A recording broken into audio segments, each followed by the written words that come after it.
And now, introducing the Oak Ridge High School Marching Band who will play the school song. Hello everyone, welcome to Woodforest Bank Stadium for tonight's district game between the Oak Ridge War Eagles and the home team Grand Oaks Grizzlies. Grand Oaks coming in with a 5-2 record overall, 3-2 in district. Oak Ridge 3-3 overall, 2-2 in district. The War Eagles actually coming in off of their bye week, so they've had 2 weeks to get ready for tonight.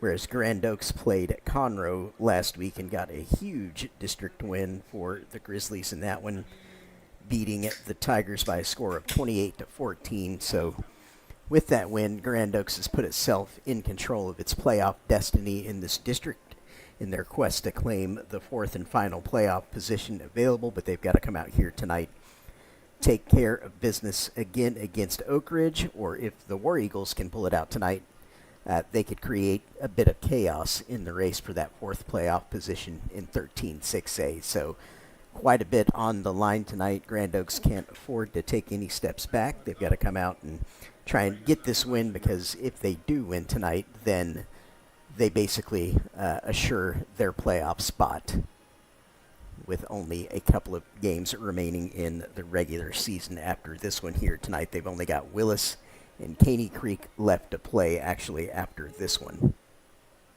So plenty to play for Grand Oaks to keep that momentum going from last week.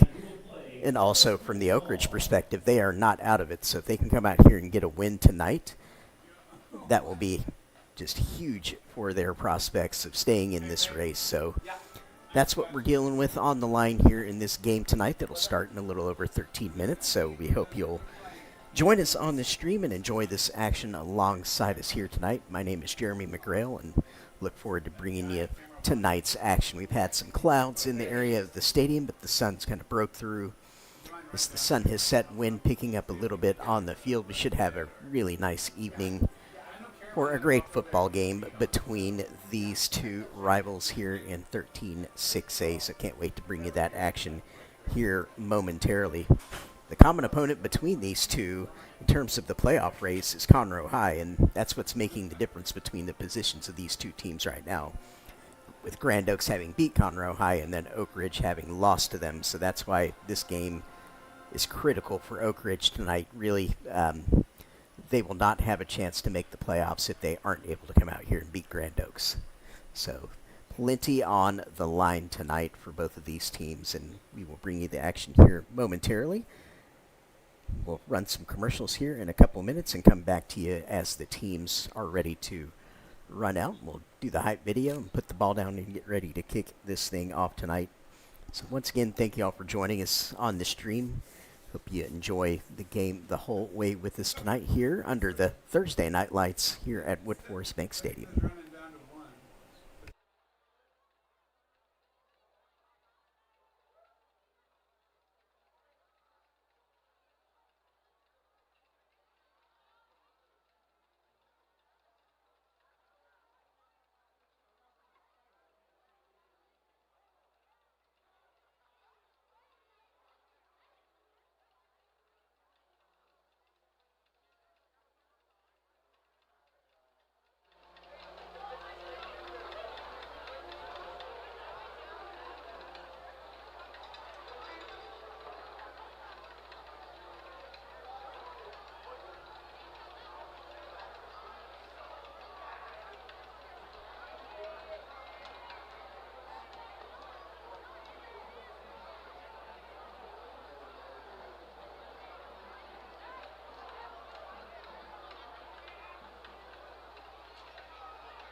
Keating Chevrolet is a proud sponsor of Conroe ISD Athletics. We're suited up to equip your team with a versatile Silverado, heavy-duty or Colorado, spacious Tahoe and Suburban, or sporty Equinox, Trax, and Trailblazer. Keating Chevrolet has a large selection of certified pre-owned. After you've left it all on the field, come pick out your next Chevrolet at Keating Chevrolet. Keating Chevrolet is pleased to partner with Conroe ISD for every game, every play, every win. Come visit us today or browse online at KeatingChevrolet.com. Our orthopedic care is shaped around you. And you. And you. Because customizing treatments and using breakthrough techniques is how your comeback starts. Like 3D printing for ultra-precise joint replacements and providing the same specialty care as we do for the Houston Rockets. So you return sooner, stronger, better. This is orthopedic care designed for you. Memorial Hermann, advancing health, personalizing care. Wood Forest National Bank, where convenience meets community. With over 30 branch locations in and around Montgomery County, we're always close by to help you with your banking needs. But we're more than just a bank, we're proud supporters of our local community, dedicated to making Montgomery County a better place to live and work. Experience the difference at Wood Forest National Bank. Convenient, caring, and committed to you.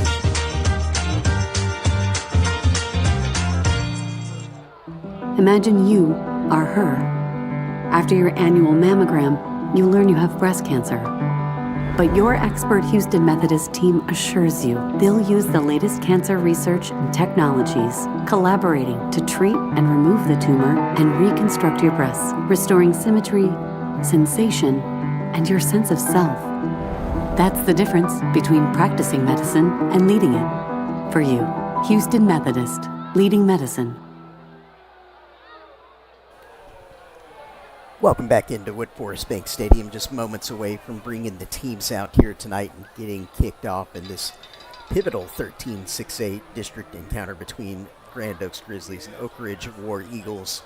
As I mentioned a few moments ago, a lot on the line tonight in terms of the state playoffs, with Grand Oaks having taken a big step towards achieving that goal last week against Conroe, but they've got to follow it up again this week and make sure they don't slip up on any banana peels here against an Oak Ridge team that has been on their bye week, so they've had 2 weeks to prepare for tonight. And will be hungry to get the win themselves so they can keep their own dreams intact of making the state playoffs.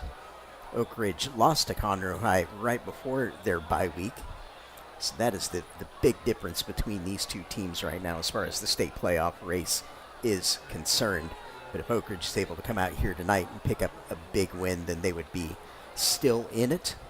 Grand Oaks, meanwhile, if they come out here and win again tonight, they will have all but assured their position in the state playoffs, alongside the likes of College Park, the Woodlands, and Willis, of course, in the top positions. Of course, we'll have our big game, the showdown, tomorrow night, right here in this same building. College Park, undefeated so far this season, will be playing the Woodlands. I'm told that game sold out very quickly, so it'll be a standing room only prospect here tomorrow night, and we hope you'll join us on that broadcast as well. But we've got a great one for you here tonight with everything I've just laid out with regard to the playoff race. So we hope you will enjoy this game with us. We'll have the hype video coming up here momentarily as the teams run out, and then we will be ready to get into the action here tonight.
Oakridge War Eagles.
And with that hype video, we've got teams on the field. Grand Oaks about to run out of their tunnel here as we prepare to get started tonight. And important, we've got a little bit of a lag in our stream tonight, so just bear with us for the first couple of minutes here tonight. And hopefully that will sort itself out as we move along here early in this game. And here comes Grand Oaks running out onto the field in their all-black uniforms tonight with the traditional orange helmets, of course, looking sharp with the black tops, black pants.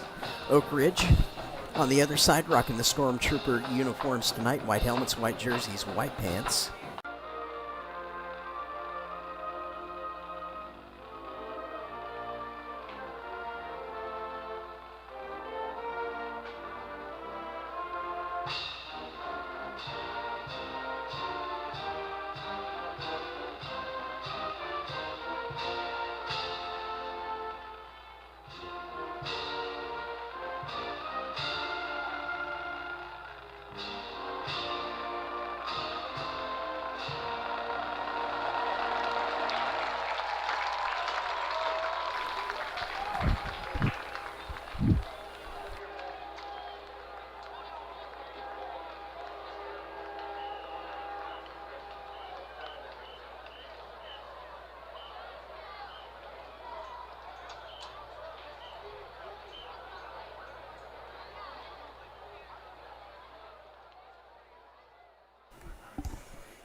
And with that beautiful national anthem, we are ready to play football tonight. We're going to bring the captains out to midfield, do the coin toss, see who will start with the ball tonight. Again, Grand Oaks on the home side.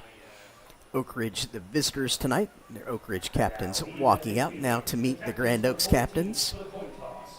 Representing the War Eagles tonight are number 10, Christopher Salem, number 15, Drayden Irving, number 55, Abelardo Perez, and number 88, Finn Walker. I'll be interested to see tonight how much, if any, rust is on Oak Ridge, having come off of a bye week. Sometimes it's kind of just what the doctor ordered to get some injuries healed up and get freshness reestablished in the team, and other times you've got a little bit of rust to knock off, so I'll be interested to see how the fundamentals are looking here tonight for the War Eagles as they get started in this game. And Grand Oaks looking to see if they can avoid any letdown after securing a massive win last week over Conroe High. They can come out here tonight and do it again. They're going to earn that playoff berth. That's what it's going to take.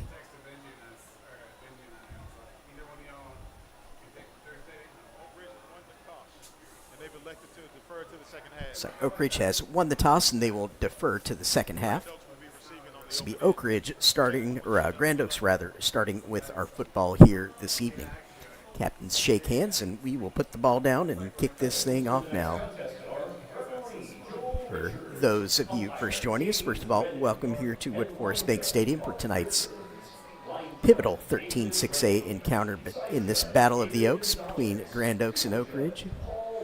Been told there may be a bit of a lag on the stream, so just bear with us for the first little bit here, and hopefully that'll sort itself out as we move along here tonight. Had some clouds working around the area of our venue here tonight as the sun set, but it looks like we're going to have a beautiful evening for football now.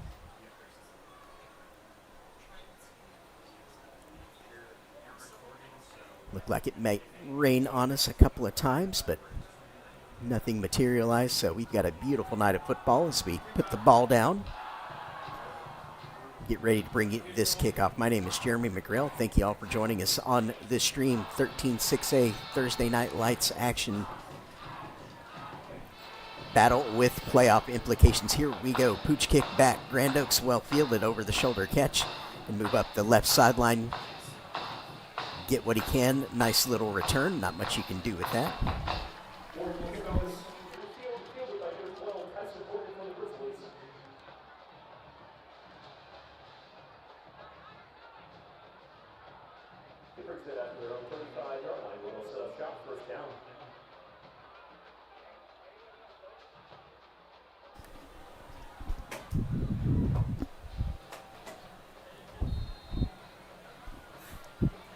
And here comes the Oak Ridge offense onto the field to get us started tonight with senior quarterback Grant Smith. Looks like we're going to start in a 2 wide receiver formation with H-back and running back. Motion across. Handoff inside to the running back, around left side on the sweep rather. Hits the left sideline.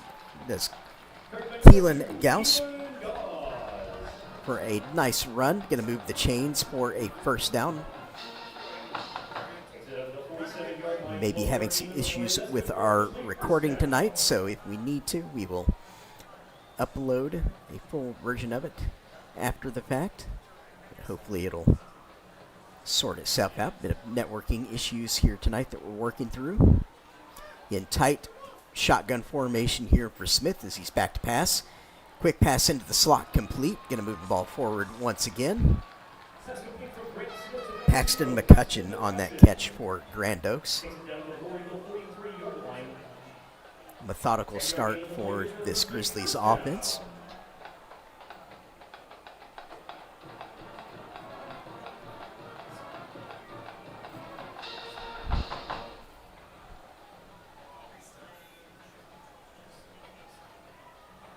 Smith back in that 2 receiver gun again. Twins motion across the formation. Keeps it this time up the middle. Great job by Smith on the read. Play they set up with that first sweep call. They called around the left side. Now Smith keeps it. Doing a good job keeping Oak Ridge off balance with that play calling. Really promising start to this drive by Grand Oaks. Smith's going to stay in the same personnel grouping, but now split out a 3rd receiver. Back pass, and some pressure, going to be sacked. Good defensive play by the War Eagles to get a key sack. They needed to make something happen there. Smith's going to lose a yard. Number 88 for Oak Ridge, Finn Walker Jr. on that sack.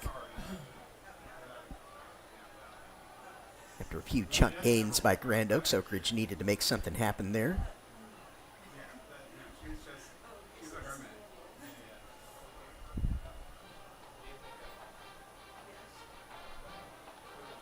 So here goes Smith, going to flip the formation again, back to pass. Looks to the right side, it's jumped. Oh, my goodness. That was a pick 6 in the hands of Nico Chavez, junior DB for Oak Ridge.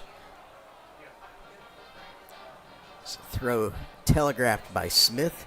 Chavez nearly house called at that one.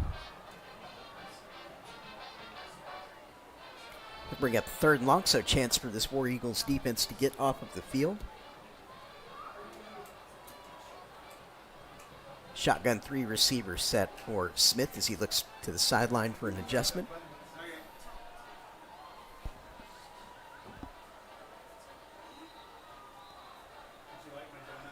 That's going to call timeout and go talk it over, make sure they've got the right thing dialed up.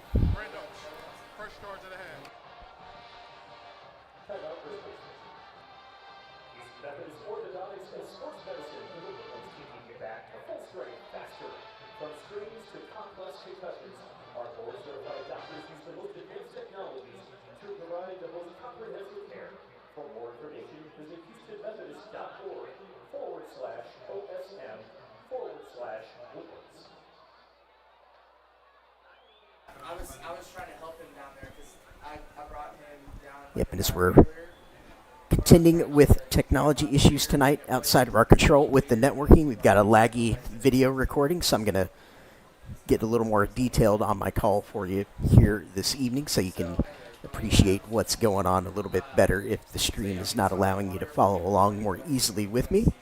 So Grand Oaks coming out of their timeout right now. They've got a 3rd and 12 with 10 minutes and 9 seconds to go in the first quarter. This is the opening drive of the football game for either team. Score at 0-0.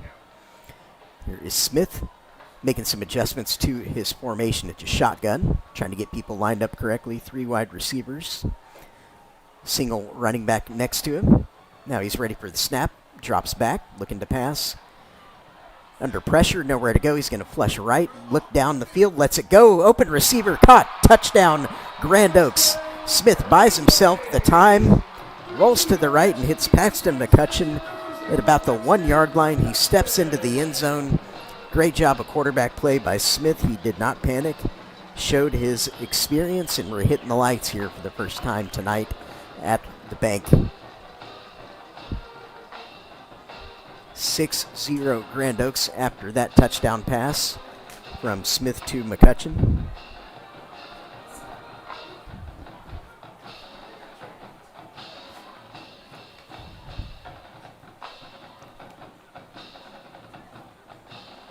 Gotta love the chaos that is the swinging gate. Now they're going to line up for a good old-fashioned point after. Caden Rosado.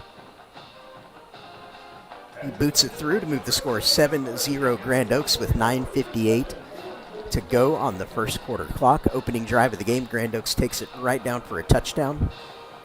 Oak Ridge managed to make a couple of plays on the defensive side of the ball to force Grand Oaks into that 3rd and 12. Grand Oaks didn't like something they saw, called the timeout, talked it over on the sideline, and then came out and executed a nice pitch and catch between quarterback and receiver to put our first points on the board this evening. Not exactly how they drew it up, but playmakers make plays, and Smith just did a great job staying calm, not panicking when he was under some pressure in the backfield, flushed to the right, found his open man. Just good quarterback play. Good adjustment by the receiver also.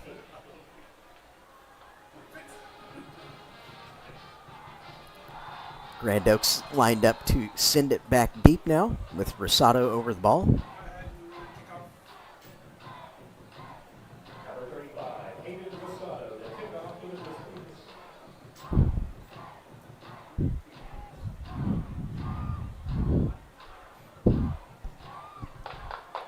Here is Rosado. He's going to put a foot through it and send it into the end zone and for a touchback out of the back of the end zone.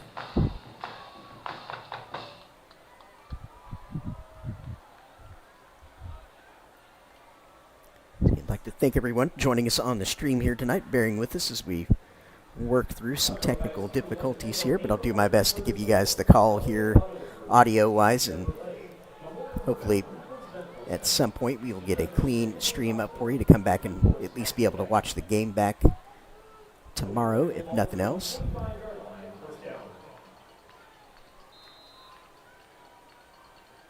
So here's Oak Ridge's first touch of the ball. 1st and 10, starting from their own 25. 4 wide receivers in the game. Motion out, empty backfield. Back to pass. Flag comes down on the near side. Pass is complete up the sideline, and it'll be a first down if it stands. It's actually multiple flags on the field. See what that call is. Offsides. So it'll be offsides Grand Oaks, so the play is going to count for Oak Ridge and move the chains. So 1 play, 1 first down.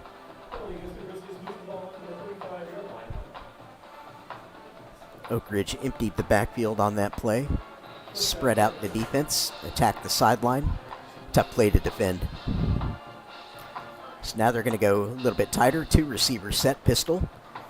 End around. A little creativity now to James Scott, but it is snuffed out big time by the Grand Oaks defense. Number 28, Cullen Thompson, staying at home and making a huge play there on the edge for his team. Did not get fooled by that backfield action. That was James Scott. experienced senior 3-year starter. One of the great standout athletes on this Oak Ridge football team in the district overall. Easy to spot with his different colored cleats, orange and green. Pistol handoff, and once again stopped in the backfield before it can get going for another loss. Oak Ridge moving backwards. They've got about a 3rd and 19 now with 8:51 to go in the first quarter. First possession of the game for the War Eagles.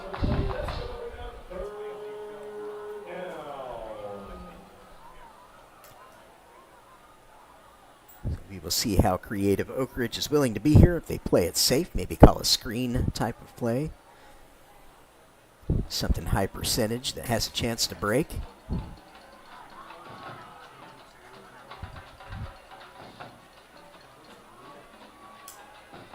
Quarterback going to be flushed out to the right, going to throw deep. He's got single coverage down there. Some contact. He comes down with a catch. What a catch by the receiver for Oak Ridge. Oak Ridge, just like Grand Oaks, proving they can make a play, and that was James Scare on that catch, sophomore, going up and getting it. They had single coverage. A lot of contact down there around the point of the catch. It's going to move the ball all the way inside Grand Oaks territory down to the 34-yard line of the Grizzlies. So Oak Ridge in business, converting a 3rd and 19 on a remarkable play. So here we go, shotgun. Single receiver split out now. Motion across, going to be flipped on the fly sweep. James Scott makes the first man miss, but can't make the second man miss as he tries to get around the corner. Nice tackle by the Grand Oaks defense there to keep him from getting the edge.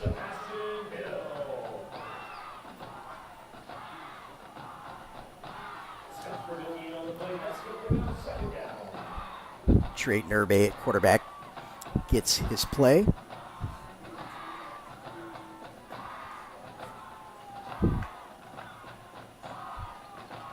And Oak Ridge in a position where they must win tonight to keep their playoff hopes alive.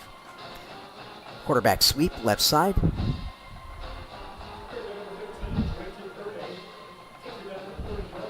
Pick up a few yards, positive gain. Designed a quarterback run there for Urbay to get his legs going. Going to bring up 3rd and medium, 3rd and 6. 6:52 on the clock. Ball is spotted on the 30-yard line of Grand Oaks.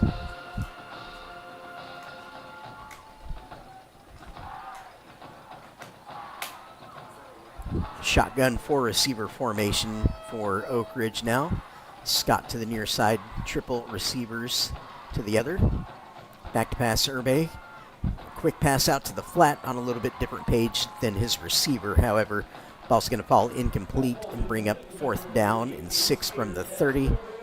Have to think offense is going nowhere here, showing no signs of leaving the field. Probably too far to kick a field goal, too close to punt. That's exactly what they're going to do. Urbay has the play, signals it in. Line up 2 receivers and a tight end.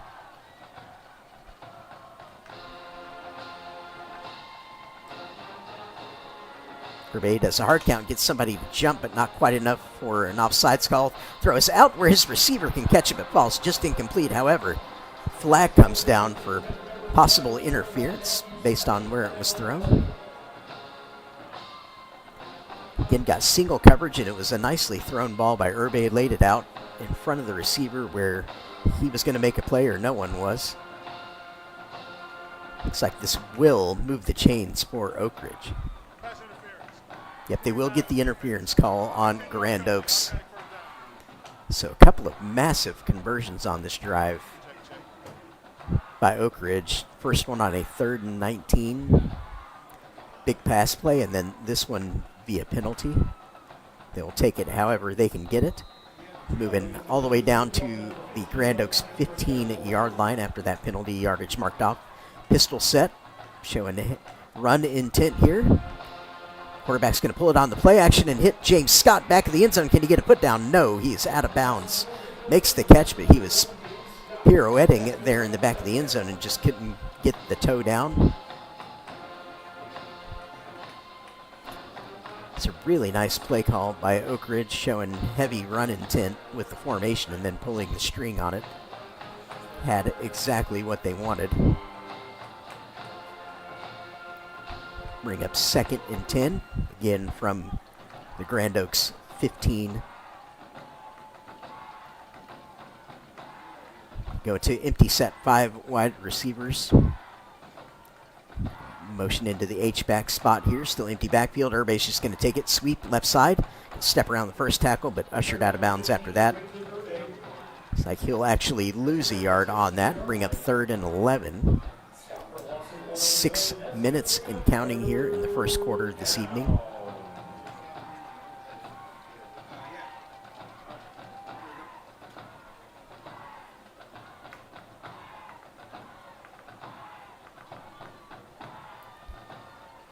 Ball on the 16-yard line now after that loss of a yard. 4 receivers in the set. 1x3 shotgun for Urbe on the 3rd and 11. Massive down here. Back to pass. Going to be snacked and snowed under in the backfield at the 21-yard line. So he's going to lose 5 more yards on that. Be a 38-yard field goal about from this position. Be a left hash. See if the offense stays out there. Offense not leaving yet. Looks like they might try and set something up here. Down the field, you would think Scott is primary on this one. Try and get him singled up. Looks like that's what they're setting up. They've got him stacked to the top side there. 4 receiver set. 2x2 stack in the gun. Be a timeout on the field now to talk this over. Actually going to be a delay of game. They're going to say they did not get a timeout. Can mark it back 5 more yards.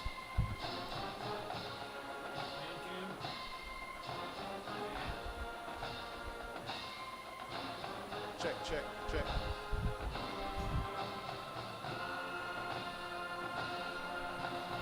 2 strong possessions by both offenses to start our game here this evening.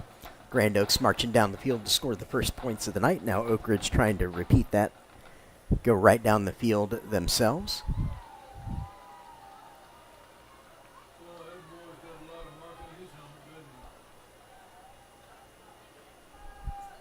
Looks like there's a bit of confusion about what they signaled there. It looks like maybe a timeout was granted after all. Thought I heard delay of game. So the ball's going to stay on the 21-yard line of Grand Oaks here. So Oak Ridge, 4th and 16, 4:46 to go in the first quarter, down 7-0. Orbit motion into the backfield. Urbe fakes the handoff under heavy pressure. He's going to go down, sacked on 4th down. It's going to turn it back over to the Grizzlies offense.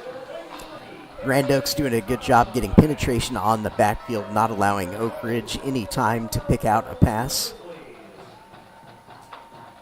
Good swarming defense there by Gio. So here comes Grant Smith and this Grizzlies offense back out onto the field. Have the ball on their own 26-yard line to start this possession. 2nd of the night. Shotgun 3 receiver set with an H-back. Going to flip the H-back now. Handoff to Gauss. He's going to go around the right side fighting for yardage. Good tough run. Going to gain 9 yards up to the Oak Ridge, up to the Grand Oaks 35-yard line, rather. Yard shy of the first down line to gain, which is 36. Grand Oaks going to try and move relatively quickly, going under center here, 2 receivers. Single back. Smith takes the quick handoff, straight handoff back. Gaussy has the run and more. He makes a nice jump cut. Hits the left side. He's still going across the 50 into Oak Ridge territory. Another excellent run by Keelan Gauss. Doing a great job with the football here this evening. Grand Oaks methodically moving the football here tonight. Picking up a couple of chunk plays in the process. Mentioned pregame how important it was for Grand Oaks to come out here tonight. not let any wind out of their sails after securing a massive win over Conroe last week in their quest to secure a playoff position, and they can basically guarantee themselves a ticket with a win tonight. So run left side, there goes Gauss again on the sweep. He's going to pick up another 5-yard chunk, 6-yard chunk, actually, down to the 41-yard line of Oak Ridge with that carry.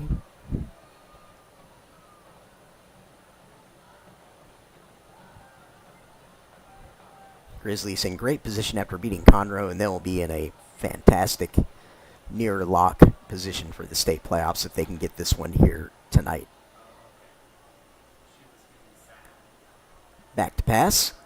Smith under heavy pressure backside. He's going to be sacked all the way back into Oak Ridge territory. Number 24, Blake Bedreau, senior linebacker for the War Eagles, on that sack, applying heavy backside pressure that Smith couldn't get away from. It's going to bring up 3rd and 15 with 2:40 and counting remaining in our first quarter tonight. Grand Oaks maintaining a 7-0 lead on the scoreboard after the Smith to McCutcheon connection on drive number 1 tonight. Shotgun 2 receivers, got 2 tight ends in the formation. They just flipped them. Now going to go right back to Gauss on power run to the right, outside zone, but nothing going on that one. Pushed out of bounds at the 50. Just a gain of a yard, so the punt team is going to come out onto the field for Grand Oaks, first time this evening. It'll be Caden Rosato handling the punting duties as well. Place kicker and punter.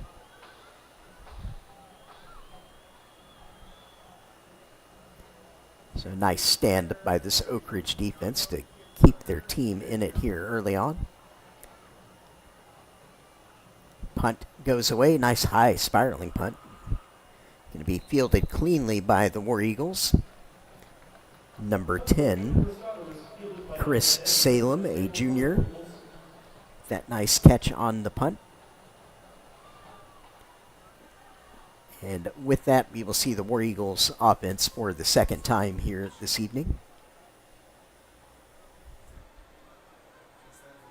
Managed to pick up a few key plays on their first drive of the night, but just couldn't finish with points. They're getting sacked on a 4th and long, deep inside Grand Oaks territory last time out.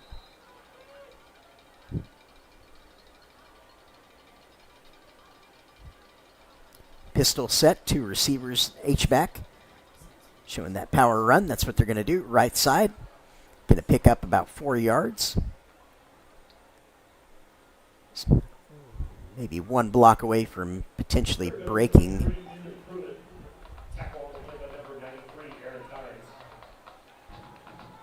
So Urbe looks to the sideline to get his next play. Going to go 3 wide now with the look.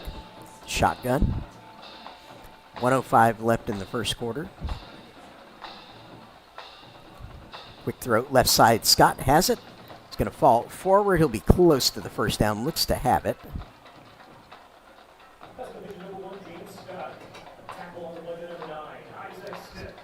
Yep, and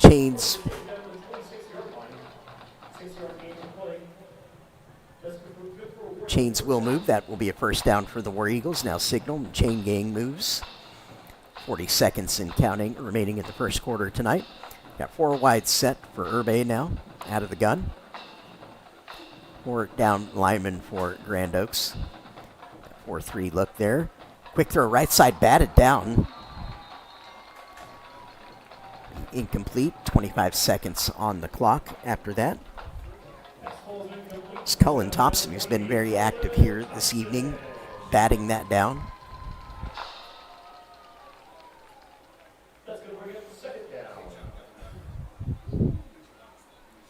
Say Dikembe Mutombo style block on that one. Bring up the 2nd and 10.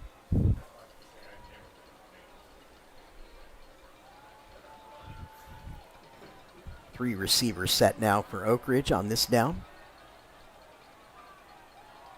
Heavy penetration into the backfield. Urbe keeps it, and he's loose around the left side. He's still going at the 40, the 30, all the way into Grand Oaks territory on a great quarterback run. They're going to mark him out actually at the 31-yard line of Grand Oaks, so once again in Grizzlies territory. Urbe making by far the correct decision on that one. Had he given that instead of kept it, it would have been tackled for a big loss because the Grizzlies defense was all over the running back. 3-wide shotgun here for Urbe, looking to the sideline. That's going to conclude our first quarter here this evening. Grand Oaks nursing a 7-0 lead. We'll flip into the field, come back to you for the second quarter here in a moment.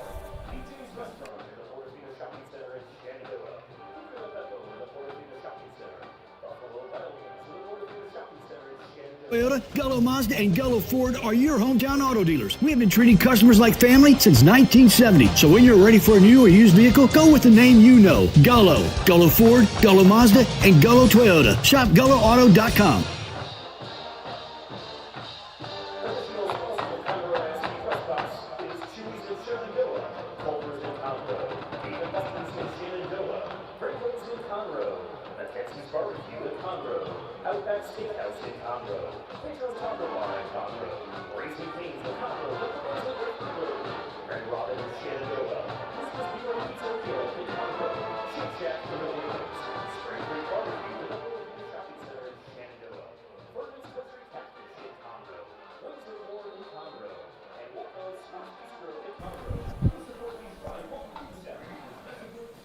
And ready to resume action here. 1st and 10 for Oak Ridge in business on the 31-yard line of Grand Oaks to start the second quarter. Trying to tie up our score here tonight. Urbe back to pass. Looking deep up the left sideline has Scott, and one-on-one coverage goes up for it. Can't quite connect. Going to fall incomplete.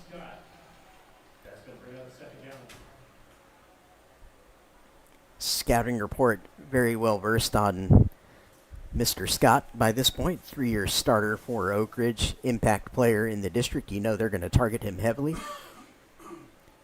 Might want to try and get 2 over the top there and bracket. Easier said than done. Bring up 2nd and 10 after that incomplete pass. Going to stay in a 3-receiver set here. Press man on the edge. Still giving man coverage to Scott. Urbe's going to keep it. Step to the left, but only pick up a couple.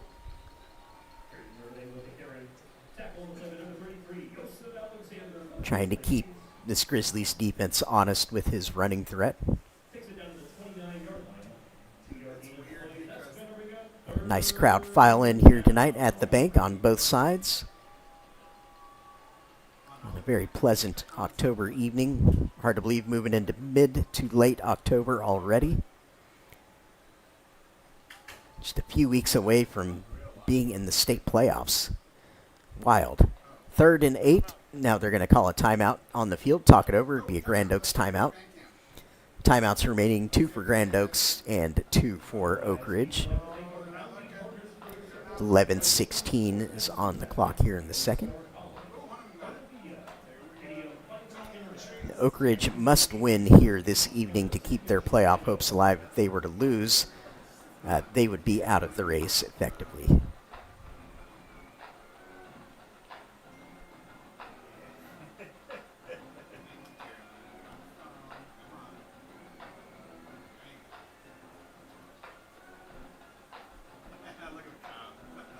Oak Ridge coming off of their bye, as I mentioned earlier on.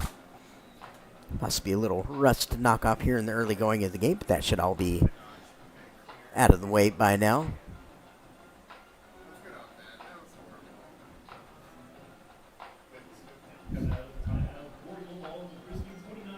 So here is our 3rd and 8 play now that we're ready to resume action out of the pistol, 3 wide.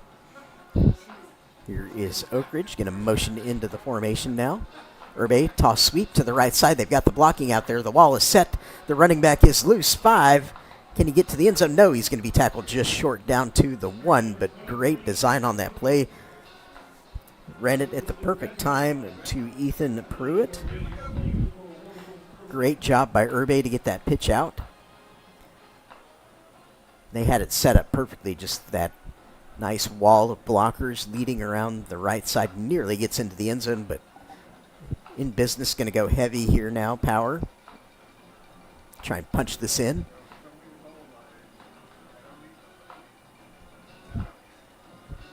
Wildcat style look. And have a timeout on the field once again. Talk things over. It'll be Oak Ridge calling the timeout now.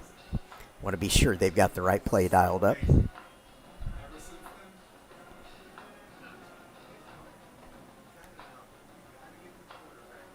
Covered the messy scenario in district a little bit earlier on, but if Oak Ridge wins tonight, that would throw the race for the fourth playoff spot into a mini tailspin between Oak Ridge, Conroe, and Grand Oaks if that happens.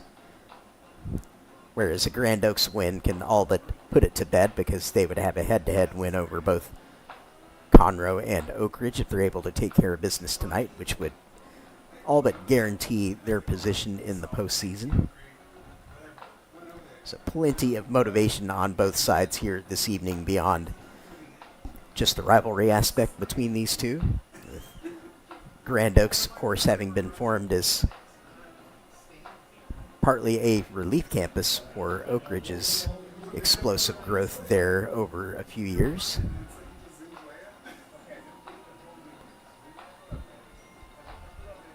So here we go on the first down play. Urbe going to sneak, going to be a little tush-push. Does he get it? Yes, he does. Touchdown, Urbe. Oak Ridge is on the board, getting their first points of the evening at 11:04 remaining in the second quarter. Pending the PAT, Grand Oaks 7-6 right now, advantage on the scoreboard. See if War Eagles can tie it up here with this kick.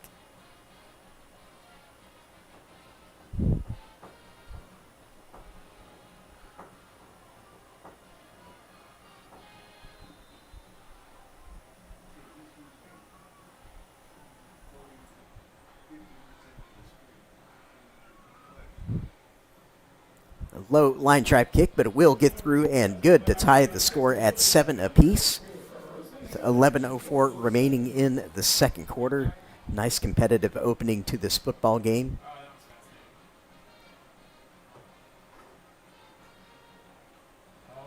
If this is a sign of what we can expect over the entire evening tonight, I'm in for it. It'll be fantastic viewing if so. So Oak Ridge flag runners get their first workout in here tonight, running the length of the field. I'm afraid to go to one, but I'm going to go. No, I'm not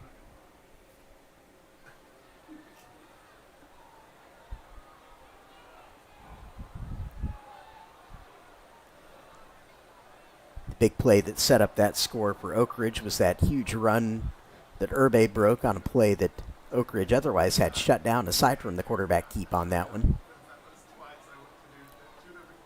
Big run by Urbe set up the War Eagles deep inside Grand Oaks territory after that. They made no mistake in punching the football in the end zone. And now we are knotted up at 7. We have ourselves a football game here in the second quarter. So the pooch kick goes back to Grand Oaks. Going to be fielded and return. Chance of a return here. Tries the right side, gets up that sideline, turns the corner. Going to be great field position for the Grizzlies to start this drive. McCutcheon, I believe, on that return. Our touchdown scorer for the Grizzlies earlier on tonight.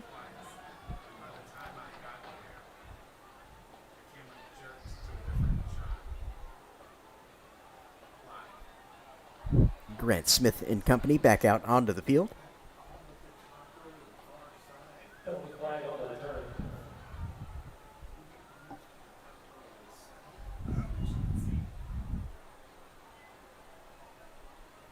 Grand Oaks also possessing a weapon in Pearson Lackey, a junior quarterback that comes in from time to time, and he has absolute wheels on him. The penalty yardage marked off back to the 26, so Grand Oaks going to start this drive on their own 26-yard line, 10:59 on the clock in the second. Out of a two-receiver shotgun formation with a double tight. set. Now they're going to flip the tight ends. Power play to the running back around the left side. I believe that's a new ball carrier we have in the game. That is number 1, Brian Victorian, Jr. Giving Gauss a rest. Picking up 4 yards on that. 2nd and 6. Moving the ball out to the 30-yard line with that carry.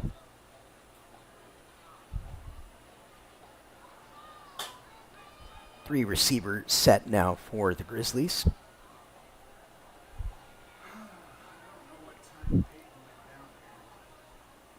Bring extra man in the backfield. Power pistol set. Going to do a power run right side. Right back to Victorian. Get a spin to about the 35-yard line where he'll be a yard short of the line to gain for the first down. Bring up 3rd and 1.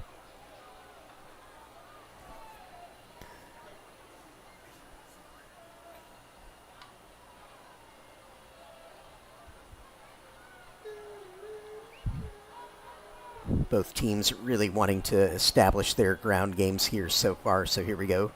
Oak Ridge, or Grand Oaks rather, going to move fast here on 3rd down. Bit of window dressing now. Same sort of action and power set we saw a second ago. Going to try the same play to the right side, or left side rather, and it's going to have enough for a first down and move the chains. So basically the same play we just saw, just going the other direction. Chains move for this Grand Oaks offense. Done a good job of that so far here tonight. Some long possessions for both teams.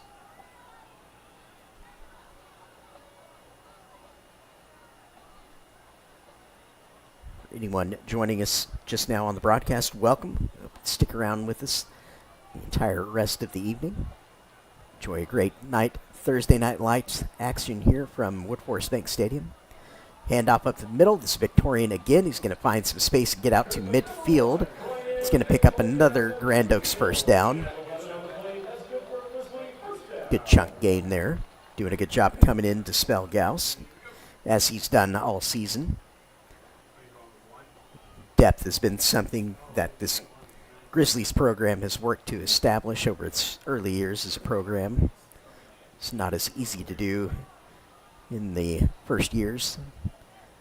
Now, if they've got more numbers, they can do more of that now. Shift in the formation again, giving Oak Ridge plenty to look at, showing that power pistol set again. Again, going to that ground game. Gauss back in the game, but he's going to be tackled in the backfield for a 2-yard loss. Nothing to find around that right side, so good play by the War Eagles defense.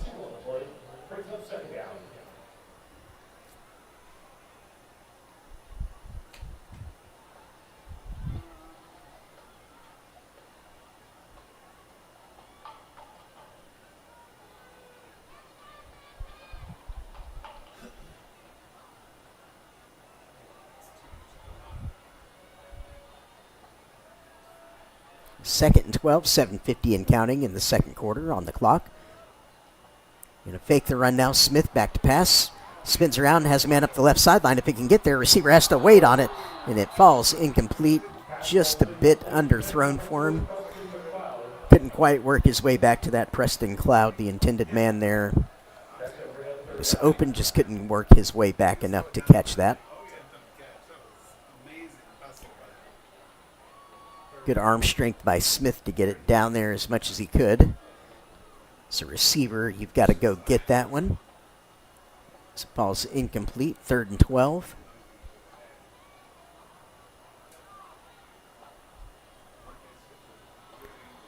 Three receivers in the shotgun set here for Smith on 3rd and long. Back to pass, heavy pressure right in his face up the middle, lofts it over the middle, has a man, it's caught by Gauss. He has the ball, spins off the defender inside the 10-yard line. What a play by the Grizzlies. And they had to have it, and Smith, what a job to stand in against heavy pressure. I mean, he had War Eagles defenders directly in his face mask. But knew he had his man, his running back, on a streak route up the hash mark. Just laid it up there so he could go get it. Outstanding quarterback play once again by Smith. Run around the left side. Victorian ball flies out.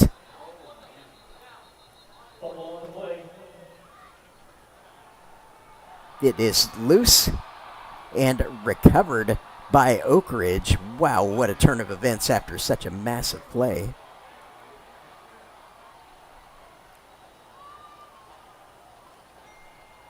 Holding. Against the offense, that penalty is declined. The result of the play is The holding penalty against Grand Oaks will be declined, so the result, a turnover, ball will be brought out to the 20. which Oak Ridge has recovered, and they're going to start this drive, it looks like, on their own 1-yard line.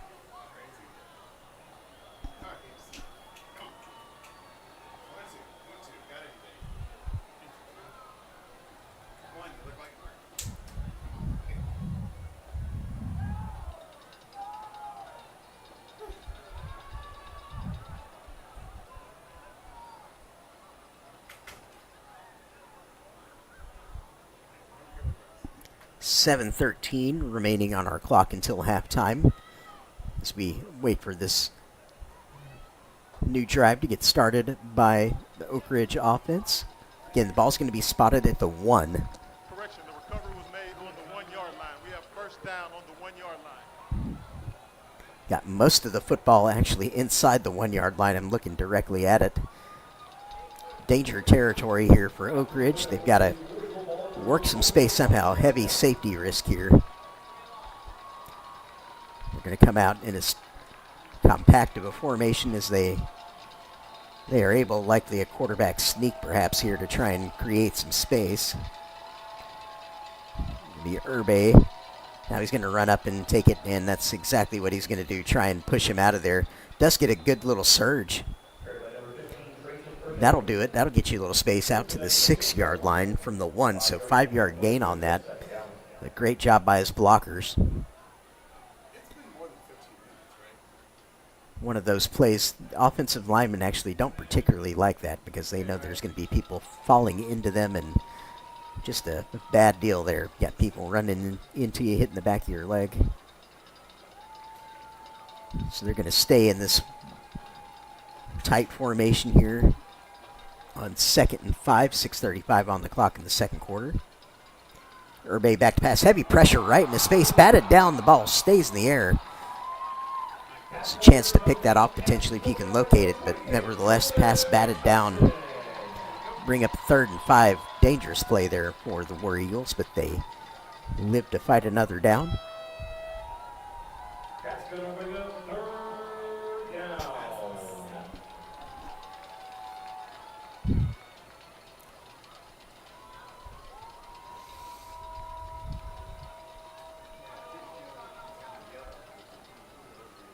So 4 receiver shotgun formation for Oak Ridge here. James Scott to the near side, singled up. They're going to go away from him this time. Ball's going to hit the turf, though, and fall incomplete. So despite the turnover, Oak Ridge not able to capitalize with the drive on offense, so they're going to have to send out the punt team that is pinned in their own end of the field here, so they've got to be careful with this. Oak Ridge should have excellent field position if they can successfully turn over possession here. Back to return for Grand Oaks is Jacoby Andrews, provided he can get his hands on this one. James Scott set to punt for Oak Ridge. Got to be alive to the fake threat here. Be very brave to do it, but when you have an athlete like that back there, he is going to punt it. It's going to be high, not returnable. Going to hit and then take a favorable bounce for Grand Oaks. Rolling the wrong direction for Oak Ridge. Going to be down at about the 27-yard line, so Grand Oaks practically back in the red zone.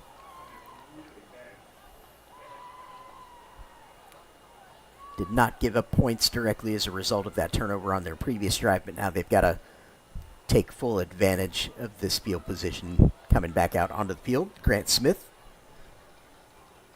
and Keelan Gauss in the backfield here. Same duo that started the game.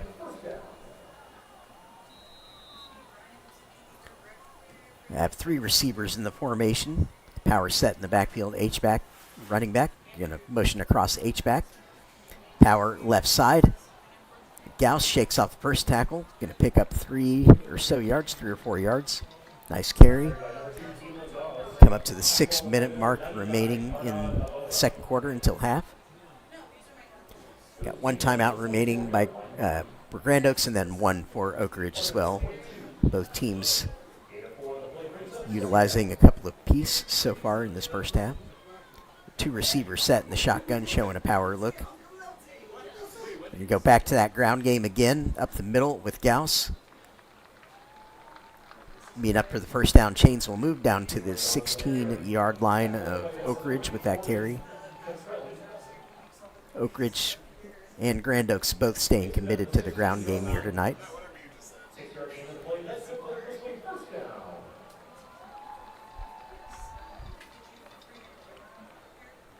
Yeah, split backfield, two receivers set for Grand Oaks.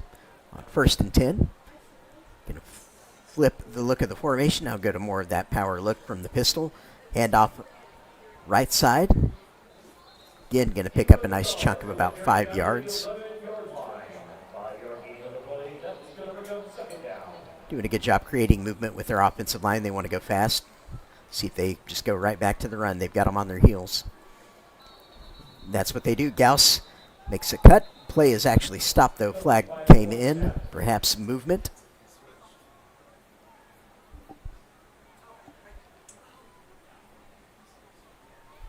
Yeah, false start. False start.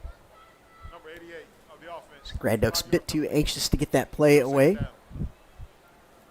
Back it up to 2nd and 10 with 4:49 to go until half. Oak Ridge won the opening toss and deferred to the second half, so the War Eagles will have the ball to start the third quarter tonight. Something to keep in mind as we work our way to the end of the second quarter. 3-receiver formation for Grand Oaks. Smith under center for now. Flips the tight end. Can stay under center. Hard count. Toss left. Gauss does a good job making the first man miss. Gets inside the 10 down to the 7. That was really all Gauss there. There was not a whole lot to work with. But nice little hesitation created a nice play for him. Bring up 3rd and call it 1.5. Close to 2. We'll round up.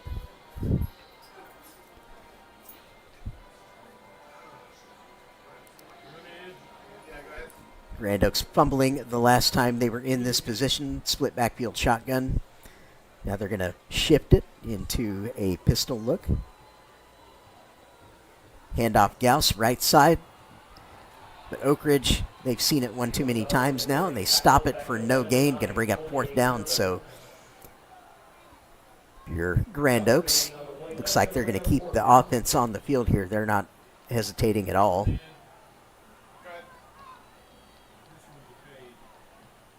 It's like, after that turnover, they are eager to punch this one in. But, of course, you have to execute. You're going to go for it, showing some confidence in their guys by doing so. Coming up to the 3-minute mark on the clock. Shift once again. Lots of movement so far tonight for Grand Oaks in their formations.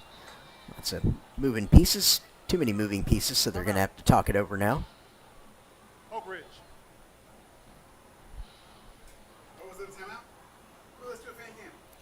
In 7-7 tie here with 2:57 to go until half.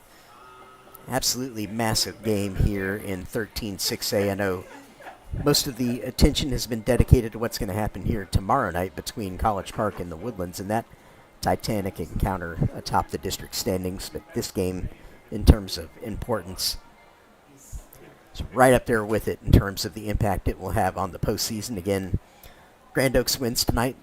They have all but punched their ticket to the playoffs.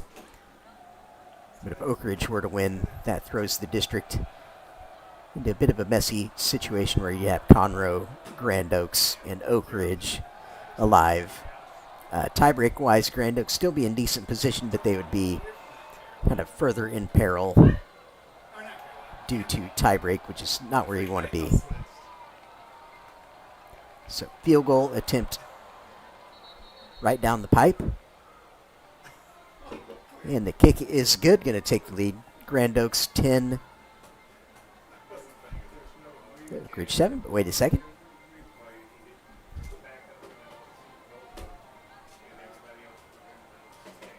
Looks like we get to do it again. I don't know why he went to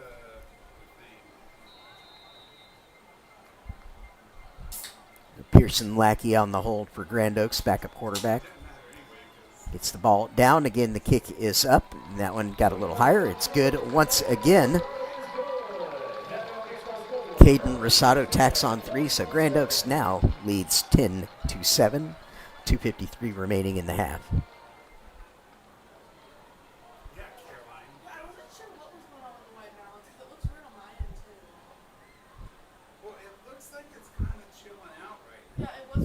Beautiful evening for football here at Woodforest Bank Stadium. We thank all of you for joining us on the stream.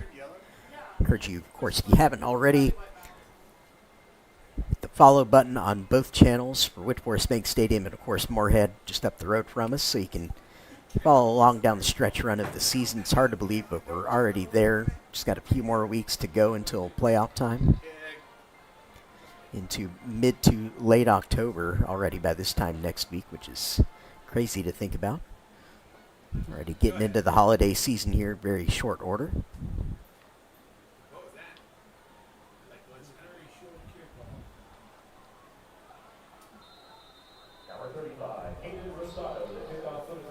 Caden Rosado has the ball down for Grand Oaks, ready to send it back to Oak Ridge.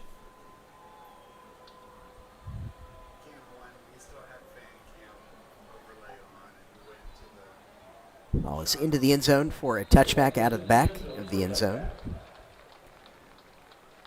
Be War Eagles football on their own 25-yard line.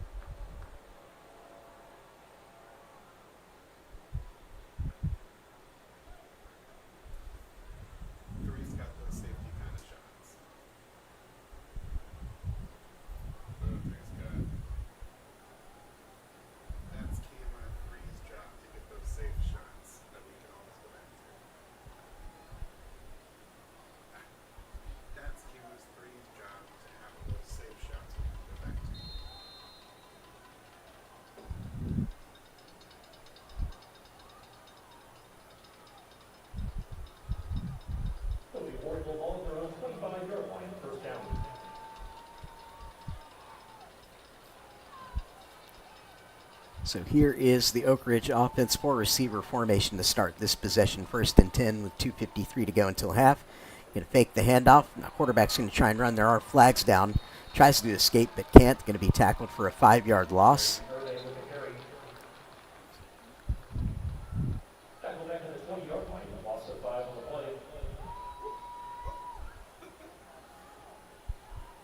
See what the call is here. Illegal shift. Against the offense. That penalty is declined. 2nd down. Penalty against the offense declined. Going to bring up 2nd and 15 after that 5-yard loss.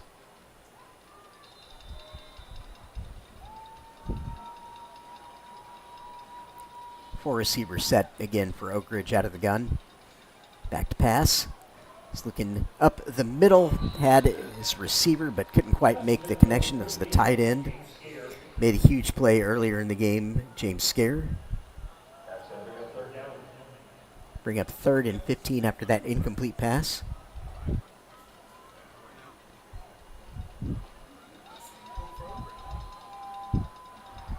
Oak Ridge getting one-on-one coverage consistently with receiving targets that they like. We'll see if they can take advantage of it here. Got Scott down here to the near side, 2x2 shotgun. Back off the coverage, Scott coming underneath. There's Urbe going to scramble now under pressure. He's going to get sacked.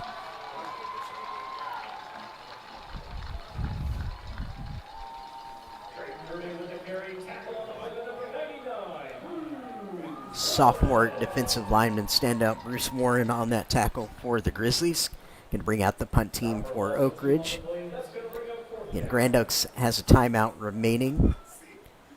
Oak Ridge will get the ball to start the second half, so you have to think Grand Oaks is going to go on attack mode here once they get the ball to try and put some more points on as we get to our 2-minute timeout. New thing we're doing this year in high school football. Same as the pros. Get to 2 minutes in the first half and second half. Have an auto timeout.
And we are back and ready to resume action. Of course, 2 minutes on the clock in the second quarter. Back to punt. It's James Scott for Oak Ridge. Single return man back for Grand Oaks to receive. Kick is away, end over end. It will be returnable. Catches it on the run. Going to hit the right sideline. Going to get inside Oak Ridge territory. Ball going to be marked out about the 38-yard line from the looks of it. Yep, they're going to come in on the 40, actually, so that's where Grand Oaks is going to take over possession here. 1:50 remaining until halftime. Once again, excellent field position for the Grizzlies offense. I was up here and I was like, Carol, I'm looking. She's on her phone. Literally on her phone. And like I was messing. I was like, you're on your phone. I was like, look at her. She's on her phone. What is she doing? And all of a Here comes Grant Smith, and this time joining him in the backfield is Brian Victorian, the junior running back. Looks like he'll have some company in the form of McCutcheon. Cassie never came over to you? No. That's why I just said Cassie because I figured. Back to pass Smith. Looking downfield. Going to throw the right sideline now. Has a man open. Can he get it there? Cannot quite make the connection, but multiple flags come in. Could be an interference call. It's a beautifully thrown ball. Just couldn't quite make that connection on the catch. Will be pass interference against Oak Ridge. That'll move the ball down to the 25-yard line. Smith has done a great job here tonight staying calm under pressure. He's been put under some pretty significant duress back there, but he's just stayed calm and made some beautiful throws. Been on this varsity field since he was a freshman, so he's seen plenty by now. Right, they're going to flip the tight end here, show that power pistol look that they like. They're going to go straight to the handoff. Victorian going to hit it up the middle. Left side going to gain about 4 yards down to the 21. Minute 31 and counting on the clock. Grand Oaks preserving that one timeout they have left, or trying to do so. Plus, she came off kind of late. Trying to get the play in. Going to have 3 receiver formation. Smith signals into play to the offensive line, ready for the snap. Flip the tight end. Ball is snapped. Going to go run right side. Victorian going to try and hit the lane. Can't quite get through. It's just going to pick up a couple. Bring up 3rd and 4 from the 19-yard line of Oak Ridge. So we're under a minute to go. 50 seconds and counting. Again, not especially in a panic, not buzzing around too much, still doing all of their formation shifting. Heavy pistol now. Gonna right in the handoff up the middle. Falls forward for the first down. Victorian has it, quickly flips the ball to the officials so they can get set. 32 seconds, 30 and counting. Not using the timeout. Trying to signal in a play here as the clock runs under 20 seconds now. Bunch formation. See if they can hit something in the end zone. Trying to set up a corner route. He's going to throw the out. Double covered, however, going to fall incomplete. Oak Ridge was on that. 11 seconds remaining on the clock after that incomplete pass.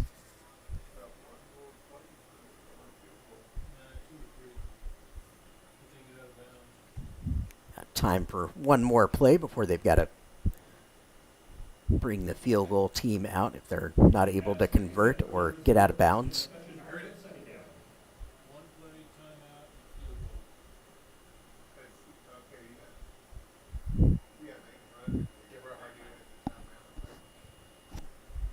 Here we go in the shotgun. 2 receivers with an H-back. Back to pass. Smith looking towards the end zone. Throws to the flat, but can't get it complete. It's going to hit the ground with 5 seconds remaining. See if now they bring on the field goal team or if they try and go for the whole thing. No sign of the kicking team running on net. Now here it is. Here comes Caden Rosado. Have to think they're happy to take what they can get here going into the locker room. Again, Oak Ridge will receive to start the third quarter. Invite all of you to stay with us over halftime. I'm going to turn up the field mic for you so you can hear the excellent performances from the bands of both of these great schools. Ball is down. Sato has the kick up, and it is good. Going to tack on 3 more points for Grand Oaks to take us to Grand Oaks 13, Oak Ridge 7. Still showing 1 second on the clock. So we may have to do something here before we can jog into the locker room. Again, Grand Oaks leading Oak Ridge 13-7.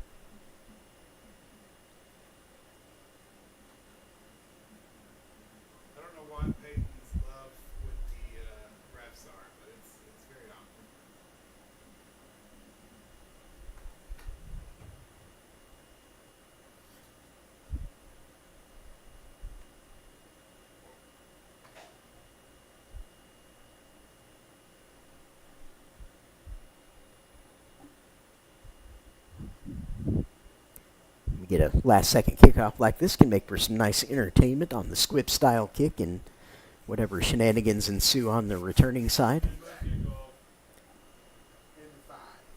See if we get a multiple lateral situation. 1.5, 1, half, 3/4. That's more. Quarter. 0. Good. You're gonna do a countdown. Rosato has the ball down. See if he squibs it or just puts a foot into it.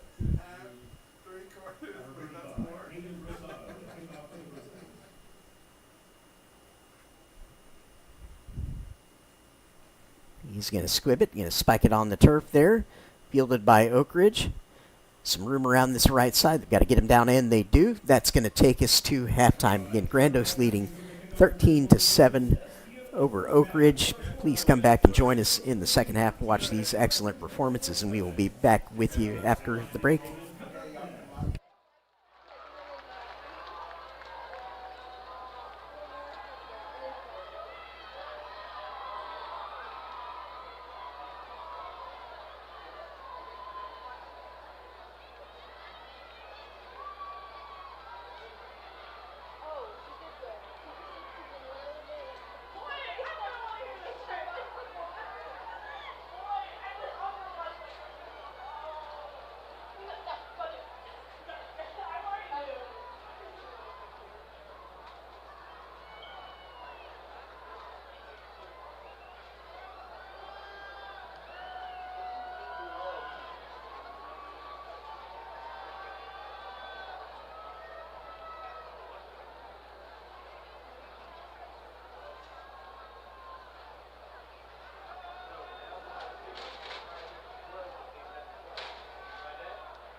Good evening and welcome from the award-winning Oak Ridge High School Liberty Bells dance team under the direction of Rebecca Barber and April Dickerman. The 2025-2026 Liberty Bells officers are Logan Bledsoe, Lieutenant; Addison Duncan, Lieutenant; Grace Flow, Lieutenant; Rebecca Loomis, Lieutenant; Savannah Norris, Lieutenant Colonel; Alyssa Thomas, Lieutenant Colonel; Joe O'Neill, Colonel. The Spirit Girl of the Week is Ashley Carranza. The Dancer of the Week is Bailey O'Neill. Now sit back and enjoy the Liberty Bells kick routine to the Fall Out Boy rock hit, I Don't Care. Take it away, ladies.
Natalia Lopez.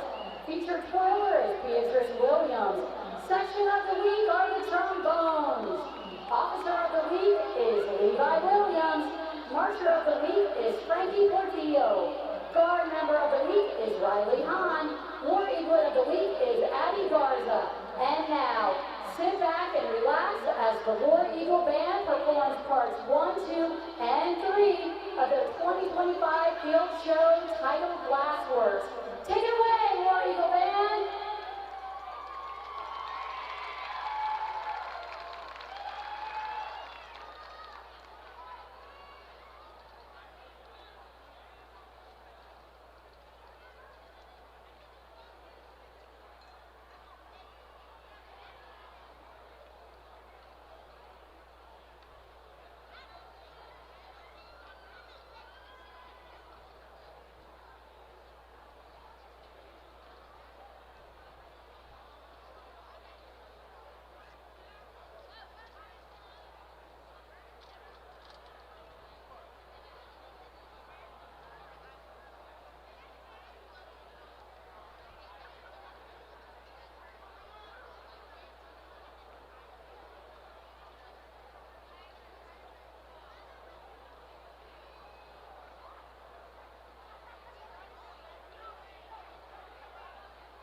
Good evening, ladies and gentlemen.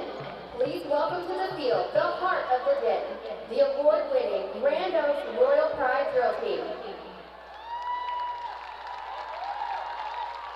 Tonight, they are joined on the field by the Royal Pride JV Drill Team, along with their super guys.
The Royal Pride Dance Officers are Lieutenant Jared O'Farrell and Jared O'Farrell, Lieutenant Hope Farmer and Daniel Farmer, Senior Lieutenant Carly Rogers and Micah Smith, Senior Lieutenant Samantha Biondo and Joey Biondo, First Lieutenant Risa Kiefer and Kevin Kiefer, First Lieutenant Cindy Biondo and Lee Biondo, and Captain Amy Pinones and Aiden Pinones.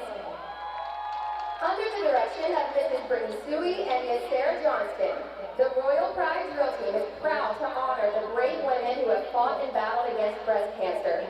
Together with their guides, they tonight's performance to these real-life superheroes. We hope you enjoyed their routine to come and get your love.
Royal Pride would like to thank their sponsors, Server Monkey, AutoNation Ford Katy, Creekstone Outdoor Living, Tips Stacks and Tees, Go Mum It Up, B.R. Lawson and Company, and Fraser International Supply House. We greatly appreciate your support and go Grizzlies!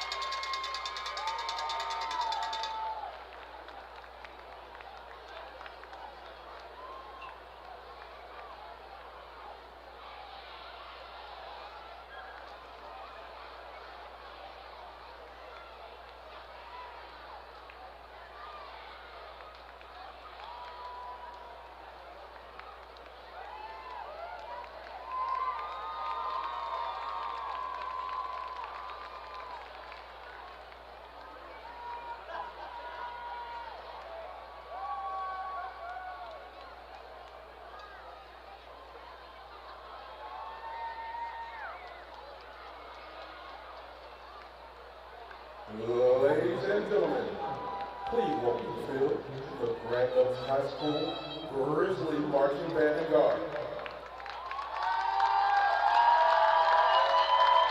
The Grand Oaks High School Marching Band is under the direction of Michael Flake, Luke Stoner, Hunter Dorman, and Progression Director Israel Lopez, and Color Guard Director Hope Posterous Wagner.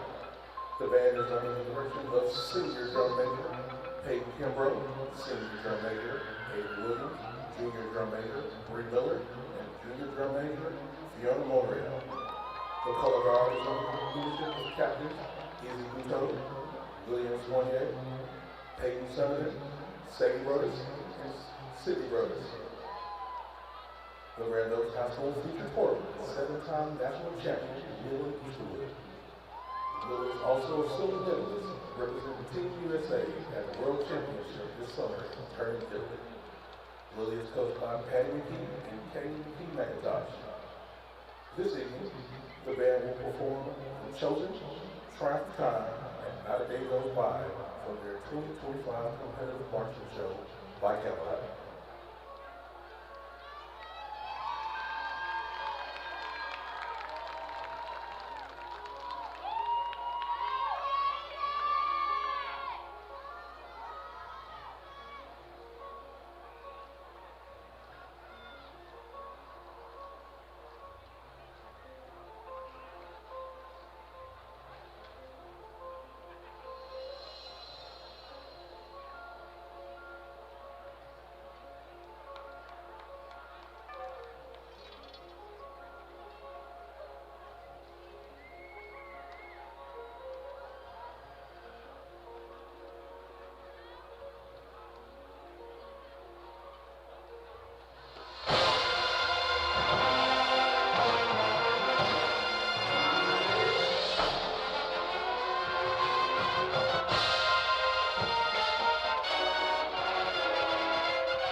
Band member of the week is Eli Woolman. Freshman of the week is Kate Utosa. Guard member of the week is London Rice. Progressive member of the week is sound engineer Matthew Carter. Grand Oaks directors would like to say thank you to all the parents, volunteers, staff, administrators, and sponsors on the road to greatness in the best community marketing season yet.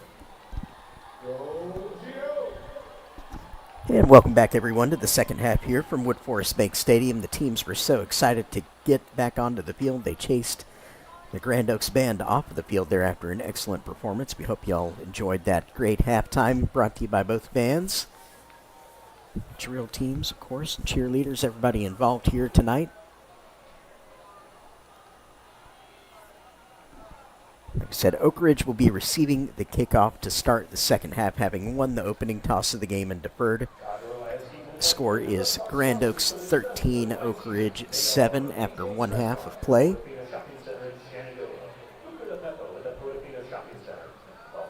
So we're about to kick play back off here under the Thursday night lights here at the bank.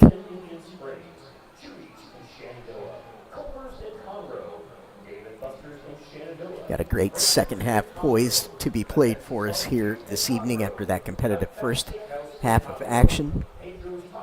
Grand Oaks trying to secure the first ever playoff bid for this program if they can win tonight. They've all but done that, with just 2 regular season games remaining to play after tonight. Oak Ridge coming in tonight 3-3 overall, 2-2 in district, and if they can win this game tonight, then they throw that race for the 4th playoff position much more wide open. So then you'd have a potential 3-way tie situation between Grand Oaks, Conroe, and Oak Ridge. If that scenario were to play out, Oak Ridge still in good shape there via the tie breaks, or Grand Oaks rather in good shape there via the tie breaks, but they do not want to get involved in that kind of situation. Want to take care of business tonight. It's in their hands. They've just got to take care of business. So they're sending the ball back deep now, be out of the end zone as it has been tonight on all the kickoffs for a touchback. So Oak Ridge going to start on their own 25-yard line to start this second half of action here in the third quarter. Be moving towards the south end zone on the field.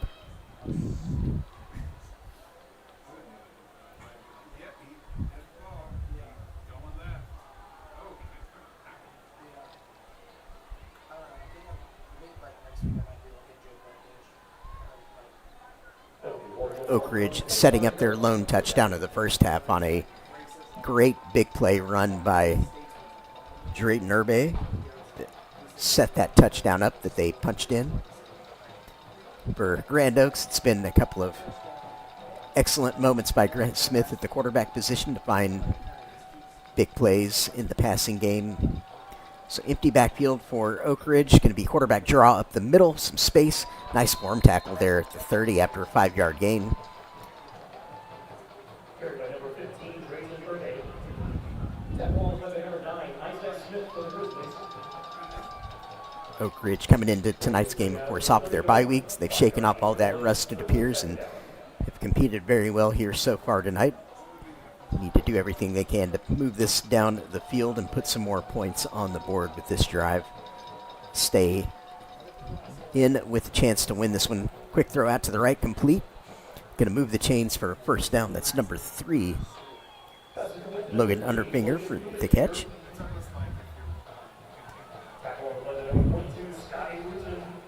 Senior receiver for the War Eagles.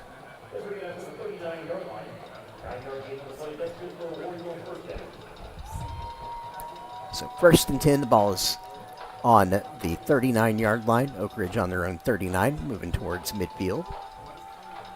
So Urbe, 2 receiver shotgun with the tight end.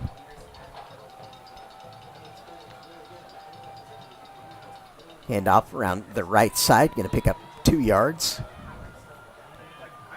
Number 23, Ethan Pruitt on that carry.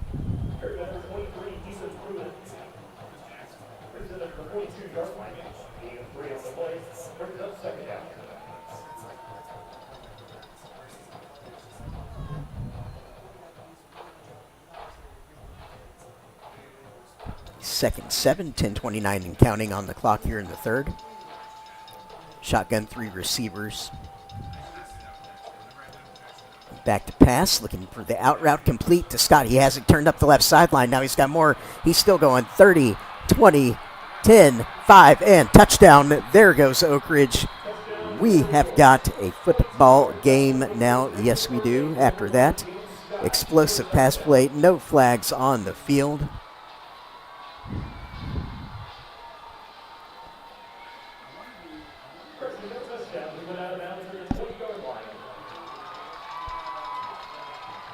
So they will mark him out.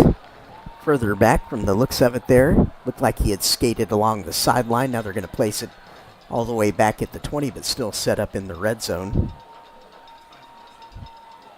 Shotgun 2 receivers set. Now Oak Ridge going to try and move fast. They've had Scott singled up all night. I've been talking about it, and they get him there. He makes a play as he has done his entire career. It's Urbe around the left-hand side. Flag comes down in the area of the hold. Now another flag on the sideline, perhaps late hit, so maybe some offsetting penalties going on here.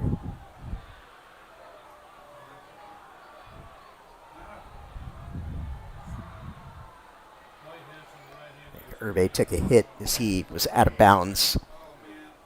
I just saw that flag come in out of the corner of my eye there.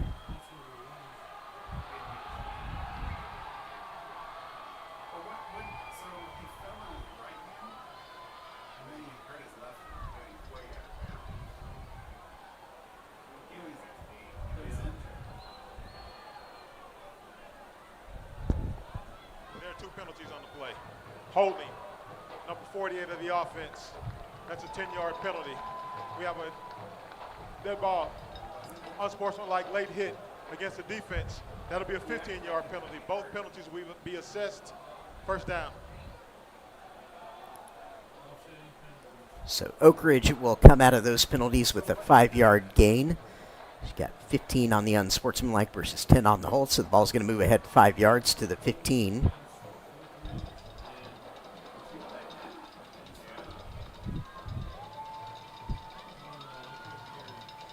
And 10:05 on our game clock. So here goes Oak Ridge knocking on the door again, trying to tie this game up with a touchdown, potentially taking the lead if they can convert the PAT, but they've got to get it in the end zone. Pistol set, 2 receivers. So Urbe fakes the handoff, rolling right, almost sacked, gets out of it. He's going to try and escape and tries to hurdle a defender, gets up in the air, but goes down at the 10 after a gain of a few yards, but good entertainment value on that attempt to take to the air.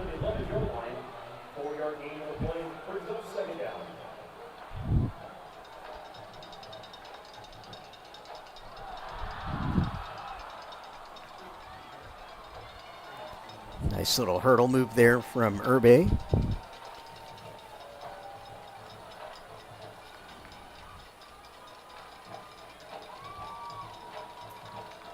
There's Oak Ridge out of the power set. Wildcat type look, going to be a quarterback run left side, trying to get around the edge, cannot. Just pick up another couple of yards, bring up 3rd and short from the 8-yard line. Line to gain is the 6. Let's move under 9 minutes to go in the third.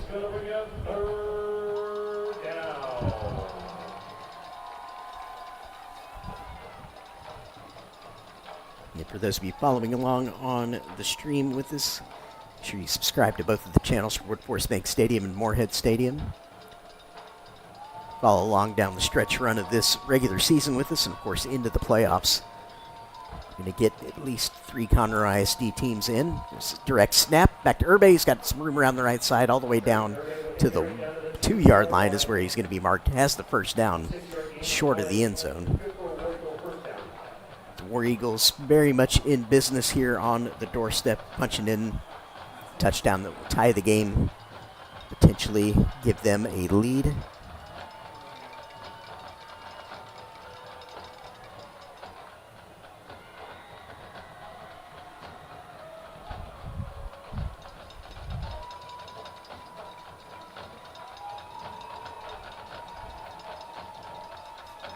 here is snap Wildcat set. Everybody's going to take it, look to the right side, jump pass, complete, touchdown, Oak Ridge. That's going to get it in the end zone. Number 48, your tight end special on that one. James Scare, sophomore.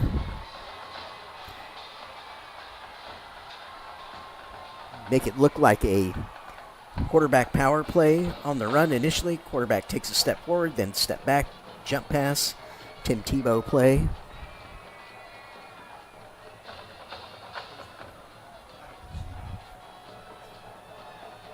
Snap on the PAT, pressure back there, but the kick is up and good.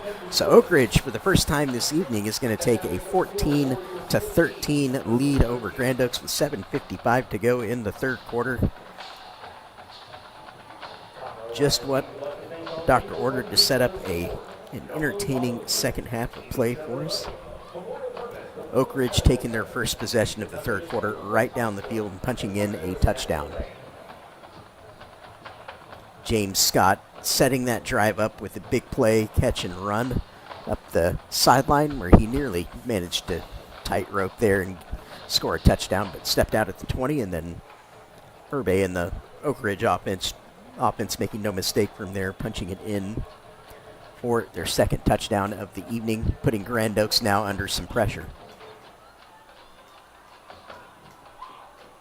Grand Oaks in control of their own destiny for the playoffs. They win tonight and they lock it up.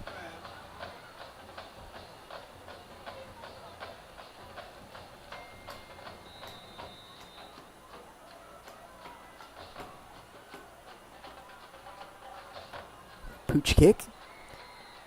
Be cleanly fielded by Grand Oaks. Return up the left sideline, have some space. He's loose across the 40, 45.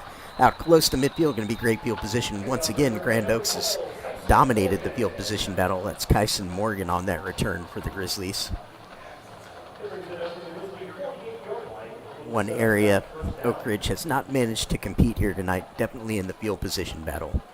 Grand Oaks seemingly starting every drive right about midfield or in Oak Ridge territory as they started 2 drives inside of the Oak Ridge half of the field in the first half. So here comes senior Grant Smith and the Grand Oaks offense back out onto the field for the first time here in the second half. Down by 1, 7:49 on the third quarter clock. 3 receivers set, motion across with McCutcheon into the H-back spot. It'll be a handoff to Gauss, right side sweep. Try and get the edge, falls forward for about 4 or 5 yards. Good positive gain into the Oak Ridge half of the field, crossing the 50. Ball marked at the 47.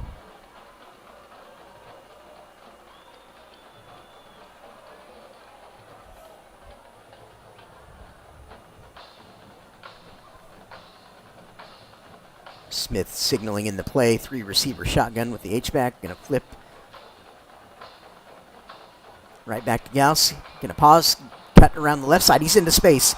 He is gonna go 20, 10, 5, and touchdown, Grand Oaks. Keelan Gauss not going to catch him when he gets into open grass like that. Great vision on that run. Kind of started around the right side. He saw the daylight, stuck his foot in the ground, cut back to the left, and did the rest.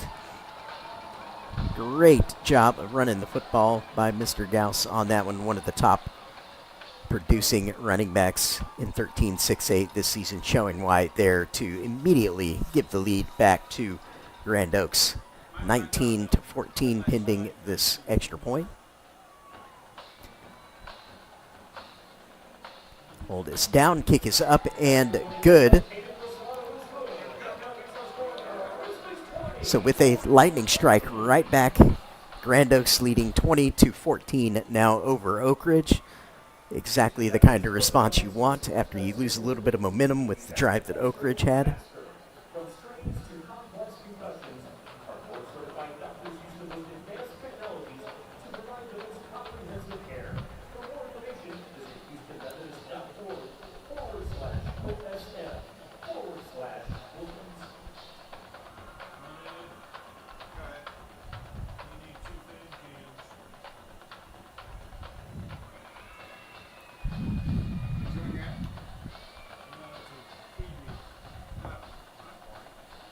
Caden Rosado has the ball. Going to put it back on the tee. He's been sending every kick out of the end zone here tonight so far.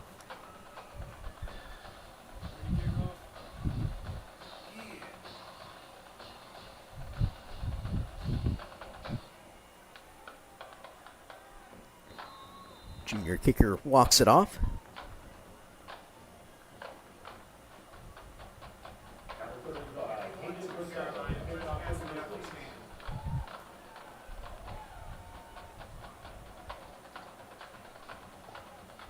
He sends a line drive. That one is going into and out of the end zone once again.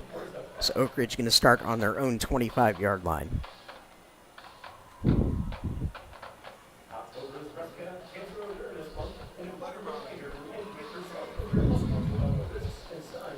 We'll see if the War Eagles offense continues to target their matchup with James Scott, number 1.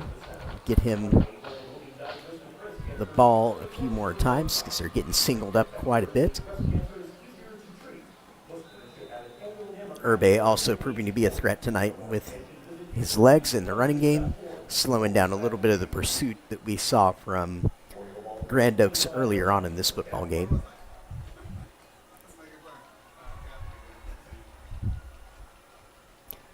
Three receiver set, shotgun first down. Quick throw left side complete to the tight end Scares, been heavily involved here tonight.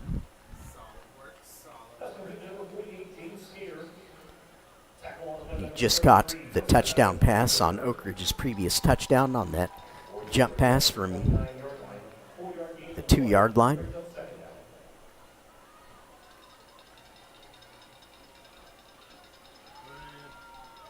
Stay in the same formation, just flip it now to the other side. Trips from the gun. 2nd and 6, 6:28 on the clock. Quick throw right side, caught. Going to be turned in the corner, out across the 35. So Logan Uteprenger on the catch there, senior receiver.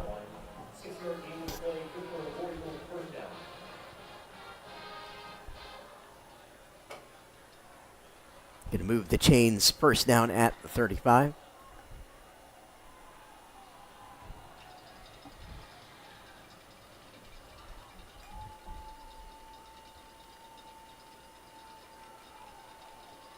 Staying in this 3 receiver set. Just flipping it from one side to the other on each play. Gun. It's a snap, quarterback. Going to lower his shoulder. Get close to another first down. That should move the chains. Yep, they're spotting him on the 45. Chains move again. Oak Ridge finding a formula to move the football now.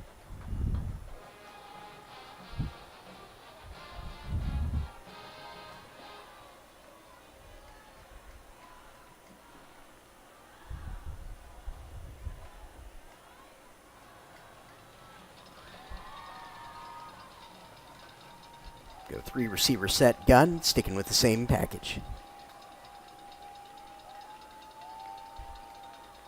Urbe, quick throw, looking for Scott, has him, makes a man miss, now turns on the jet, gets into Grand Oaks territory, over the 40, down to the 38-yard line of Grand Oaks. So War Eagles in business inside Grand Oaks territory, trying to answer score for score now.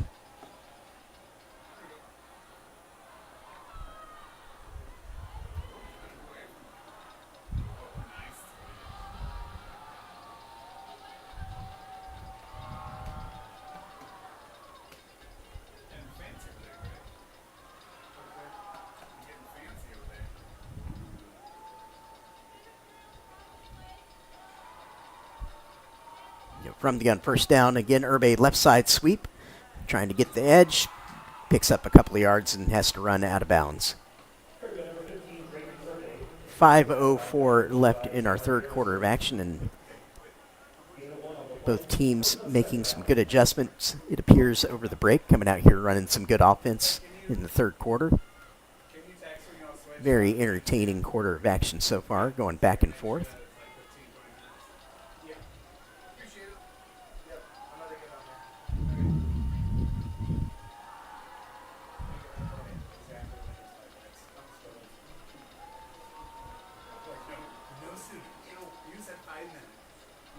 Now Oak Ridge, 2 receivers and a tight end. Back to pass out of the gun. Urbe looking deep down the middle for Scott. Singled up. Can he haul it in? No. Falls incomplete. Had a chance at it. Looking for the post. Had favorable coverage once again. Couldn't come down with the catch, however.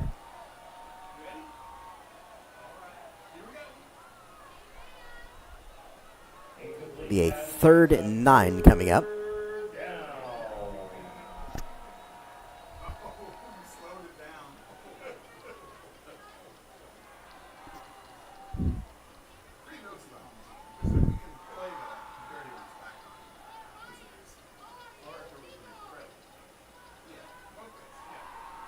Yeah, 4:57 on our 3rd quarter clock.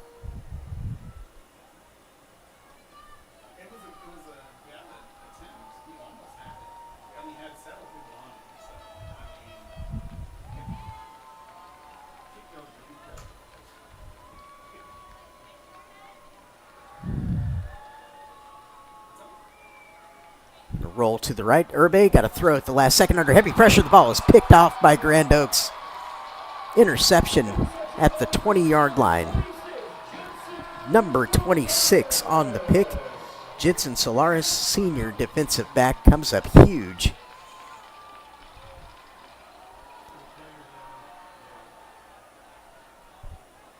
We'll cut away momentarily so an Oak Ridge injury can be addressed on the field, but what a defensive play there by Grand Oaks under some pressure again inside their own territory, with Oak Ridge having put together another couple of good plays.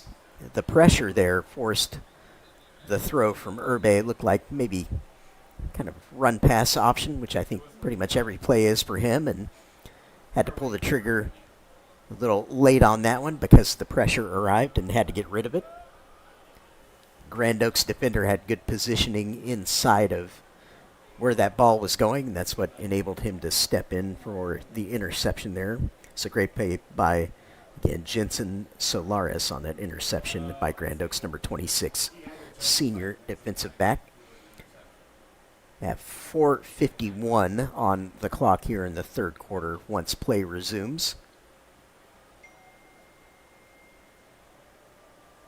Proved to be a huge shift in this football game if Grand Oaks is able to take the ball down, as Oak Ridge player is able to get up, come off the field with some help. We will resume action here very quickly. Again, 4:51 on the clock here in the 3rd quarter. The Grand Oaks offense coming back onto the field. After the play, we have dead ball, unsportsmanlike conduct, number 1. There looks like a dead ball, unsportsmanlike conduct penalty signaled against Oak Ridge after the play, so interception stands, of course, and now the ball moves up to the 35-yard line. That's a 15-yard penalty.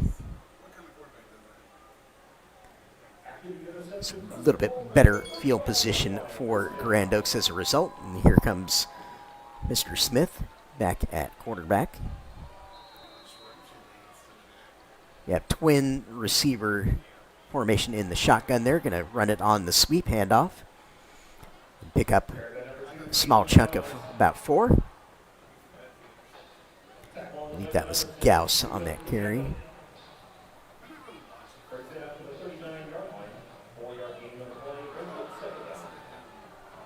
That's our touchdown scorer on the last drive, breaking a nice run out into the open field.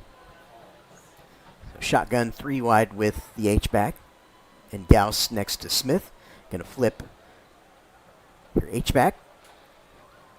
Power play into Gauss, kind of similar to the one he scored the touchdown on, where it looks like it's going right side, and then he sticks his foot in the ground and turns it straight upfield, going down the middle. And on the touchdown, found a huge cutback lane to the left on that after a nice cut.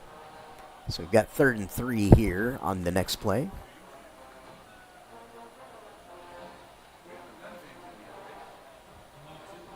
huge moment here for the Grand Oaks offense. Need to take advantage of that turnover that their defense gave them. Put some cushion on the scoreboard if they can. 2 receivers set. They got 2 people in the backfield. Running power run to the right side on the sweep with Gauss. Going to make a nice tough run for a first down. Gets physical there as a runner, which you like to see. Gets the first down by plenty. Out to the 48-yard line. Not quite in Oak Ridge territory yet, but close.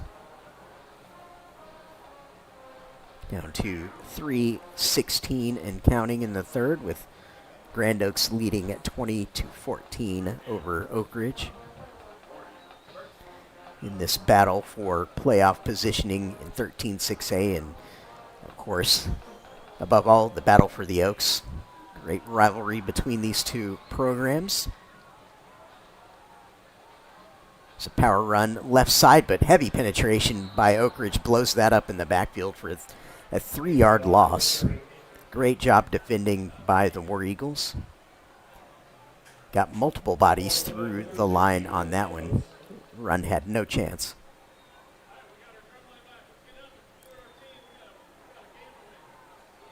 I was living in the Oak Ridge zone as Grand Oaks was being built, and remember all the zoning that went up around there and how they inherited some Grand Oaks inherited neighborhoods that were previously at Oak Ridge due to the overcrowding there. Pass up the middle, caught, brought down. That is for the first time tonight. Preston Cloud on a complete pass on the post down to the 29-yard line of Oak Ridge on a big play on third down, massive catch. Yep, and I remember Grand Oaks coming online there initially in their early years as a program. Had a feeling they would click at some point and start rolling, making the playoffs, and this year they've got a chance to do just that for the first time. So here is Smith, going to pull the handoff now left side for the first time tonight. He's running down to the 20, close to another first down, 9-yard gain. Smith showing that he can make some plays on the ground, and of course you really see that when Pearson Lackey, number 10, comes into the game. He is a flat-out track star out there. So split backs gun for the Grizzlies. 2 receivers on 2nd and 1. Going to flip the tight end. Now go to the pistol. It's usually where they give it to Gauss, which they do. He's going to cut up the middle. Now he's loose again. 5, touchdown. Gauss walks in for the second time in the third quarter. Touchdown, Grand Oaks. Moving the score to Grand Oaks 26, Oak Ridge 14, 144. We're hitting the lights here at the bank once again in favor of Oak Ridge, or Grand Oaks rather. Gauss punches it in with his sharp combination of cuts.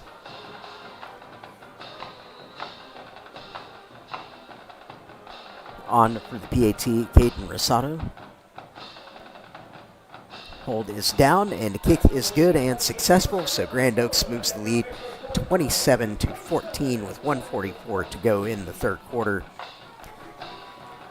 Grizzlies offense takes advantage of the turnover that their defense gave them on that interception by Jensen Solaris a few moments ago.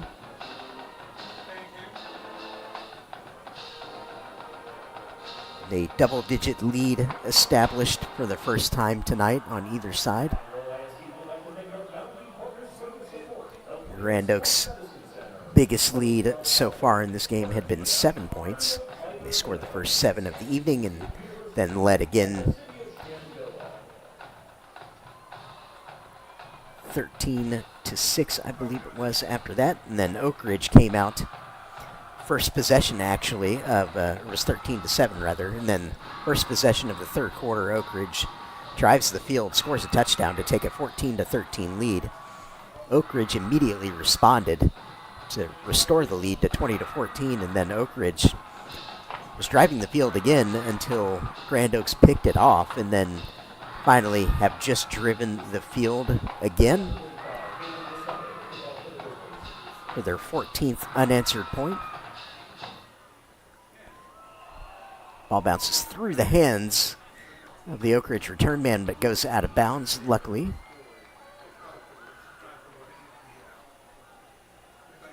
It'll depend on if he touched it, which looks like maybe he did.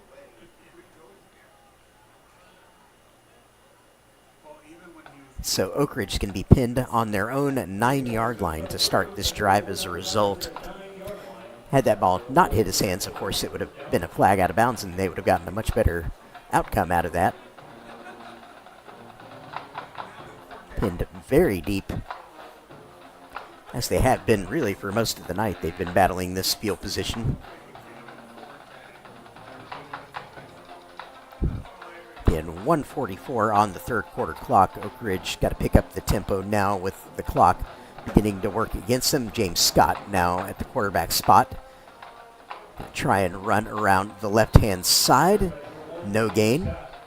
It's coming in as a result of Urbe having to check out of the game, at least momentarily, perhaps for the rest of the game. A situation where they just put their best athlete back there at QB and see if they can make some things happen. See if they let him air it out. So 3 receivers for Scott in the gun. Back to pass. He is going to get the throw it there. Almost picked up but completed. Some space up the right sideline. That is Scare again, still running, rumbling all the way out to the 50. Doing his best Gronk impression there. Just rumbling forward. Ball was nearly picked off by Grand Oaks again. Made it through to the receiver Scare for a great catch. And they're in business out to midfield and into Grand Oaks territory. Actually going to spot it on the 49, just on the other side of midfield. That's one way to get a drive going. Need a bit of fortune in this game. It's actually just, really well thrown ball, just out of the reach of the defender who tried to cut it off underneath. 4 receiver set for Scott. Get the snap, try to throw it out. It's going to hit the dirt.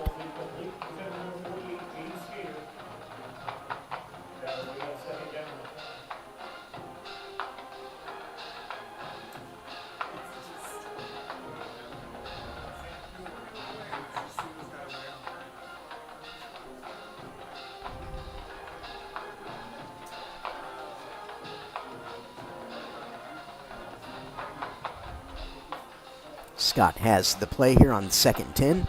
Got 3 receivers in the gun. Running back next to him here. Scott going to roll left. Throw to the sideline, complete. Nice high percentage throw. Going to advance it out close to first down, be 3rd and short. At 19 seconds to go in the 3rd. 3rd and 4 on the down and distance officially.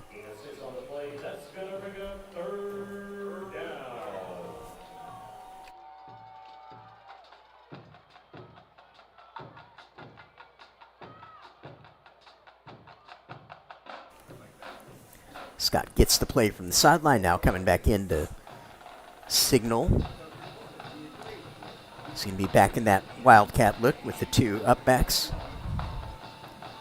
He's going to sweep left side, looking for space. Nothing doing, though. Gets tackled by a host of Grizzly defenders who will not give him the edge and set up a 4th down after a loss of a yard or 2. It's the 3rd quarter is going to run out on that play. So we're going to have a short little walk across the 50 before we start our final quarter of the evening. Grand Oaks leading 27-14 over Oak Ridge after 3.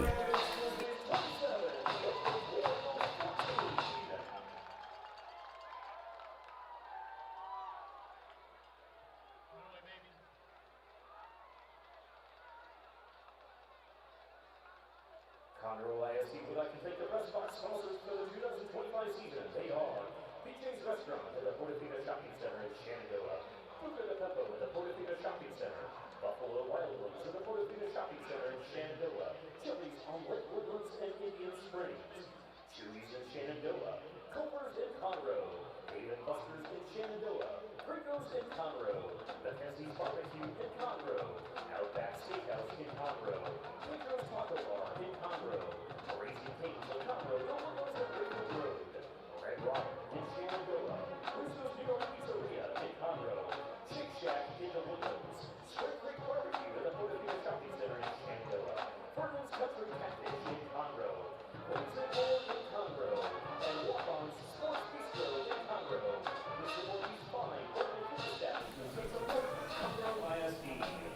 Right, so we've got players on the field ready to start our fourth quarter of action. Oak Ridge football on fourth down, offense on the field, 4th and 6 for James Scott and company. It's the play of the game so far for this Grand Oaks defense. They've got everybody up, some movement.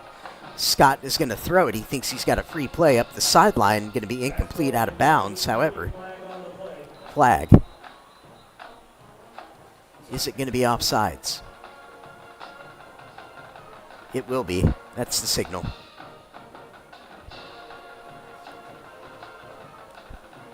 It's going to take 4th and 6 to 4th and 1. It's a flag also downfield in the area of a pass interference. Looks like the pass interference is going to be waved off, though. Yeah, so only the offsides is going to be given, even though there's a flag back down in the area where the ball was thrown.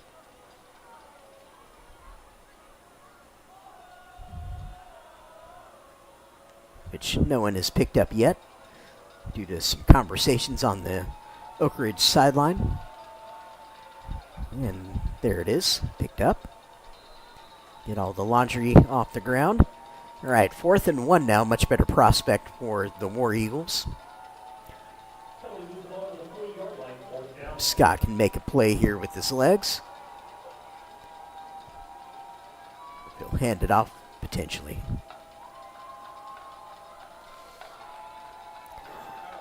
No safeties back deep for Grand Oaks. Everybody up. Now there's going to be a timeout on the field to Oak Ridge, rather. He's going to call that timeout. So talk it over. Got to make sure they have a good play. No room for error now, down 13 here in the 4th.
All right, so here we go, 4th down. Here's James Scott in the Wildcat. Got to think he's going straight ahead. He is.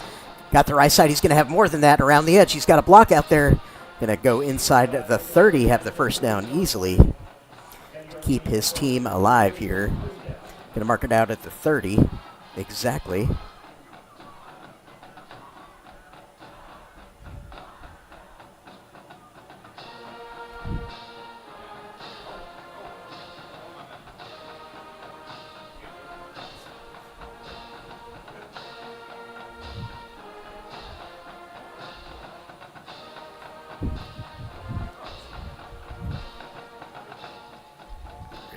Scott signaling in the play, ready to resume action from the same Wildcat sort of set. Here he goes again, straight ahead, looking for room up the middle. Picks up a few.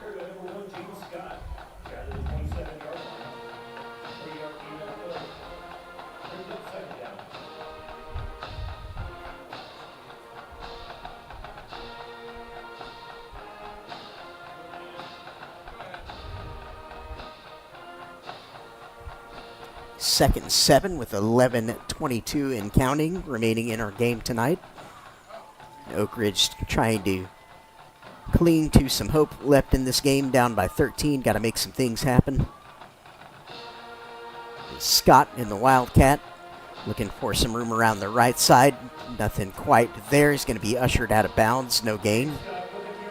Bring up 3rd and 7.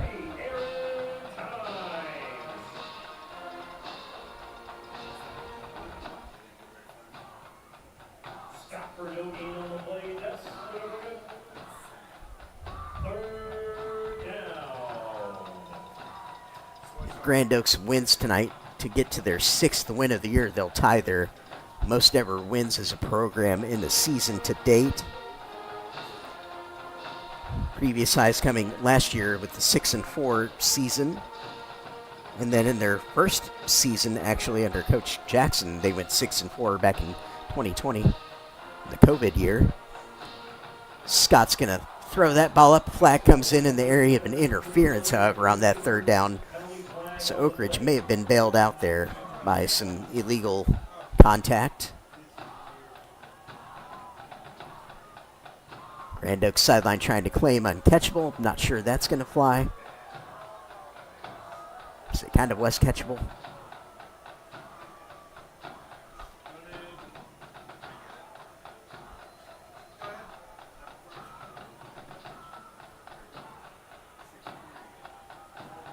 Could call it a bit harsh based on the contact that I saw.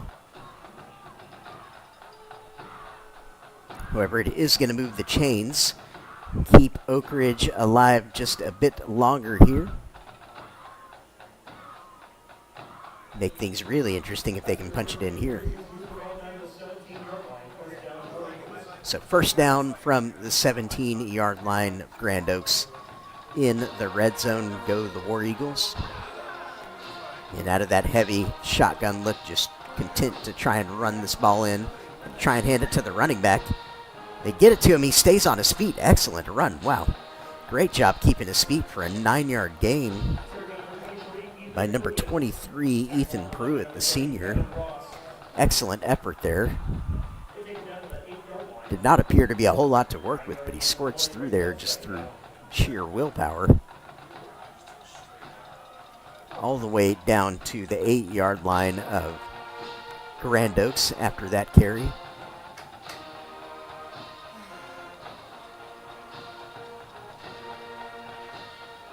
Here is Scott again in relief of Drayton Urbay here in the 4th quarter.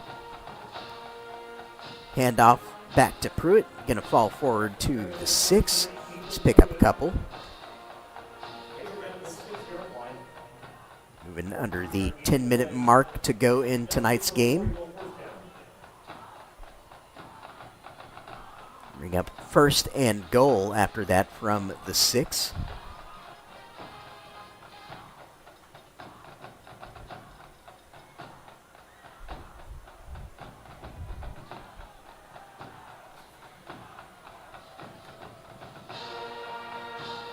Scott back to the line. That heavy shotgun, one receiver. Motion out of the backfield, now empty for Scott. Play is blown dead. Be an Oak Ridge timeout. I believe that is either their final one or maybe they have one more remaining in the game. Grand Oaks still has all 3 of their second half timeouts. Looks like it'll be one left for Oak Ridge, 9:30 to go in the game.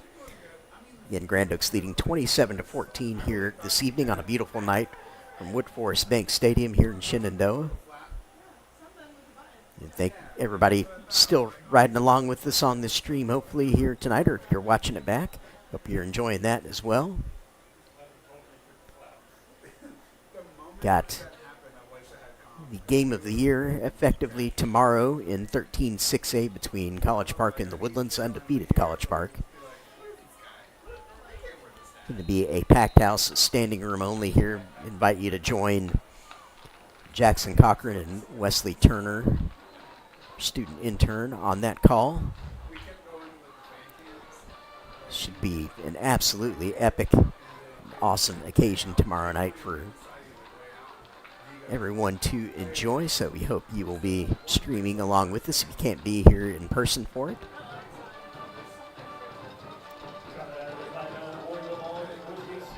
Subscribe to both channels on YouTube for Woodforest Bank Stadium and Moorhead. Hit that like button on the stream.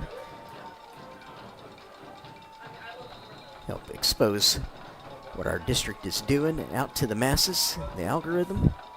Here's Scott back in the gun, going to take the snap. Now try the right side, keeps it, but snowed under, tries to spin his way out of trouble, but just too many people stacking him up for Grand Oaks.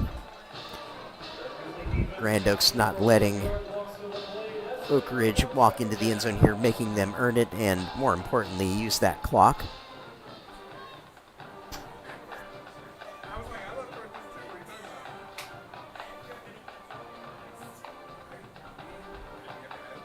I had to remind myself just now that Grand Oaks played their first varsity football season during the COVID year, 2020.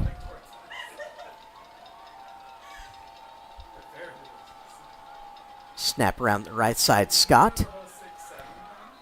He's going to be tackled for maybe a yard or two.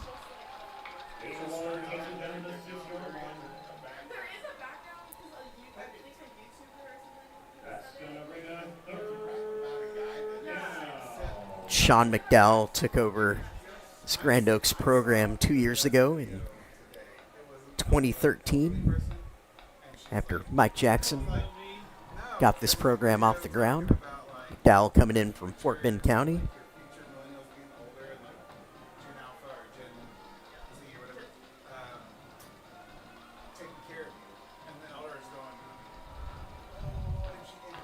So here we go, third down, Scott looking back to pass, goes underneath, the ball is batted. Good pass deflection there by Grand Oaks. That was number 37, Savian Chin, the junior, on that pass breakup.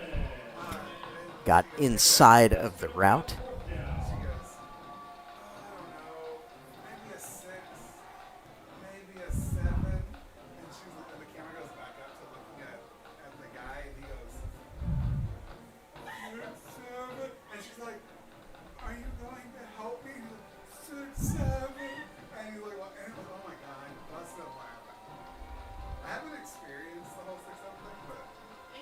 So on for the field goal try. 7:52 on our game clock. High snap, got to roll out of there and try and make something happen. Right side is going to be ushered out of bounds, though. Tackled. It's going to be offsides on Grand Oaks.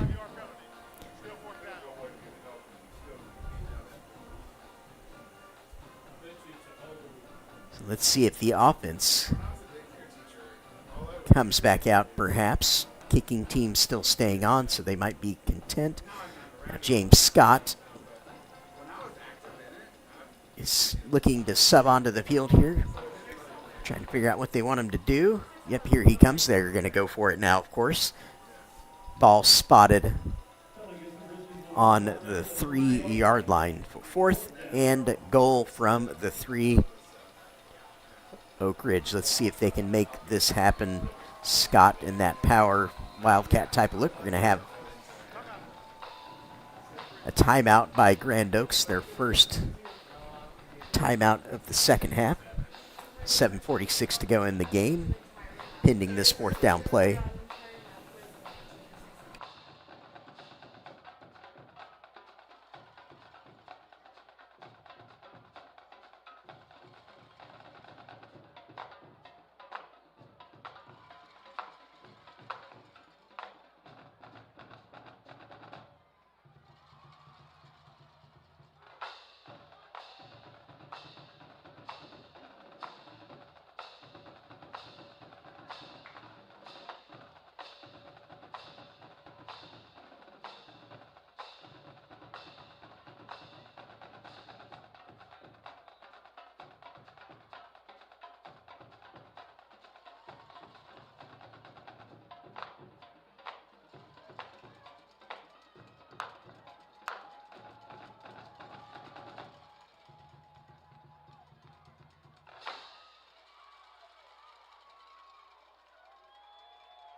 All right, fourth down play from the 3, James Scott. Here we go to see if Oak Ridge can keep themselves alive here. Scott looking over to the sideline again for potential adjustment. He has it. Snap is back, going to try the right side, maybe jump style pass, trying to set it up. But no, it's going to be picked off in the end zone by Grand Oaks. So that's going to end any attempt there at a touchdown. Grand Oaks offense back out onto the field with a chance to really ice this game. They can put a drive together here.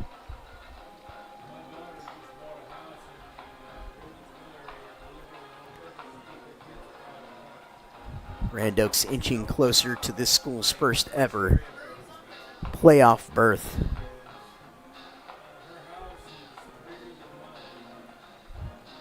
Been knocking on the door,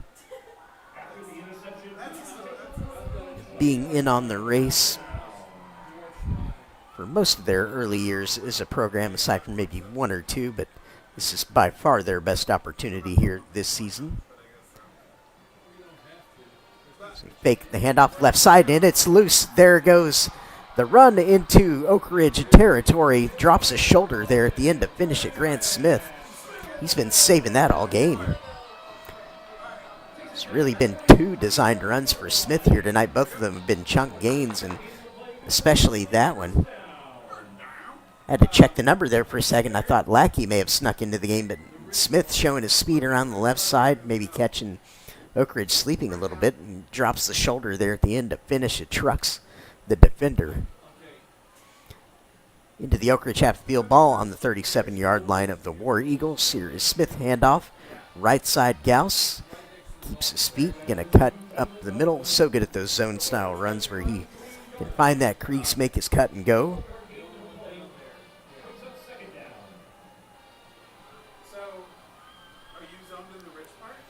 Second and 6.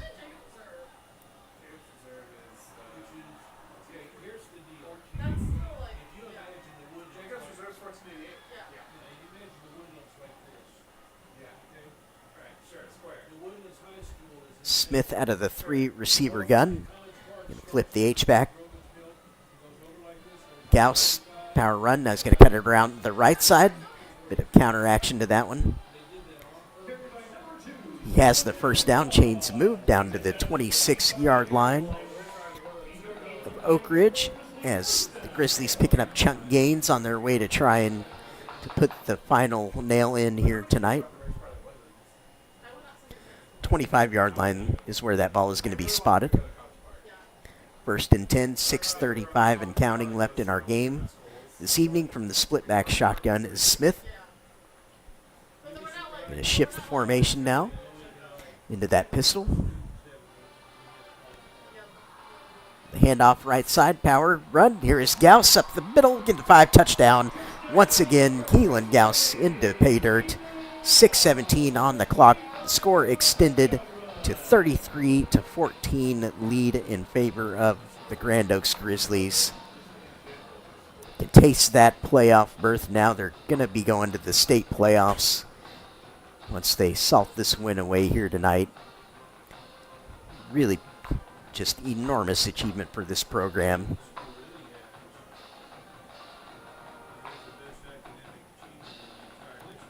Something the players that are part of this for Grand Oaks can take through all history, really, is the first ones to do it. No one else is going to have that opportunity in this program, but they're going to be the class that can make that claim.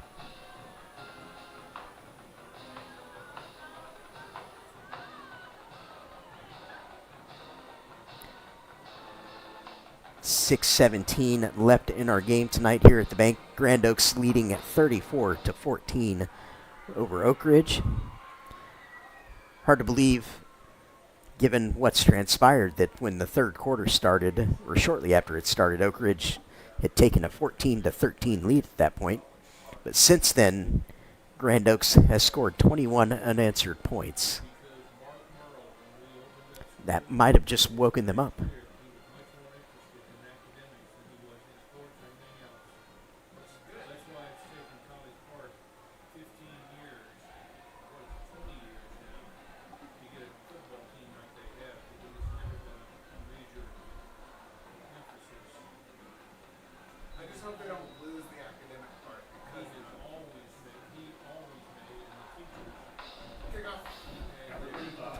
So with the ball down, here's Rosado ready to send it back to the Oak Ridge return men. He's going to kick a bouncer. Really good action on that one. Tricky one to field, but Oak Ridge manages to get it then. It's going to be bear hugged out of bounds. Grizzly hugged, I should say. So 6:12 on the clock. Oak Ridge is going to take back over possession of the football here with a mountain to climb, of course. Ball going to be marked on their own 28-yard line.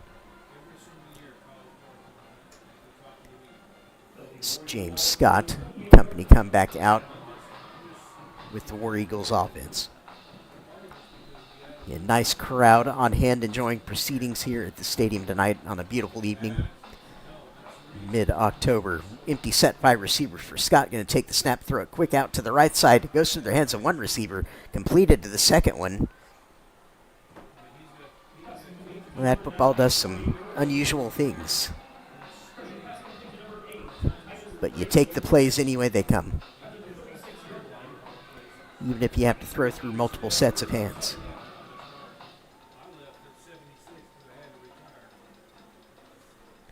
So 3-by-1 shotgun here for Scott. Now they're going to send a receiver over 2-by-2 gun. Empty backfield. Scott takes it. Quick throw into the slot, incomplete. Trying to complete a stick route just over the line to gain for the first down there, but couldn't make the connection. 5:31 left in our game tonight.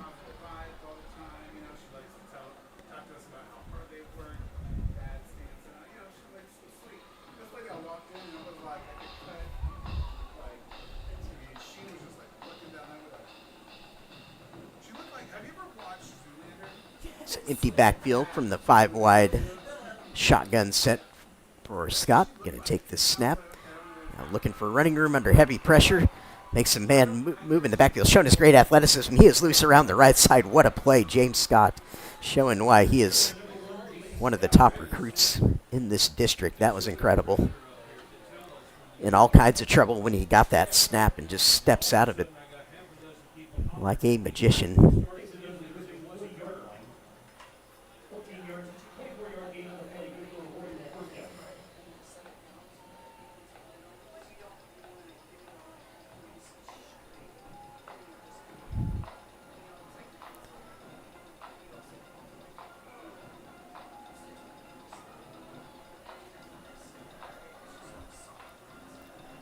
And staying in that 5-wide empty set. Scott back. He's going to throw quick out. Caught. Nice hands by Scare there. Really an impressive looking football player. This number 48 tonight. Sophomore. He's really made a lot of plays here tonight for his team, including a touchdown earlier.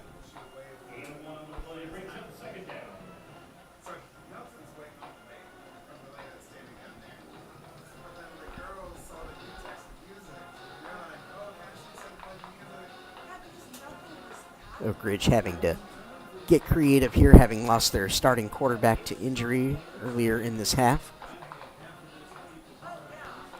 Scott back to pass. Throws it up just where his player can try and do something, but it falls incomplete on a little bit different page from the receiver on that one, but still had a chance at it.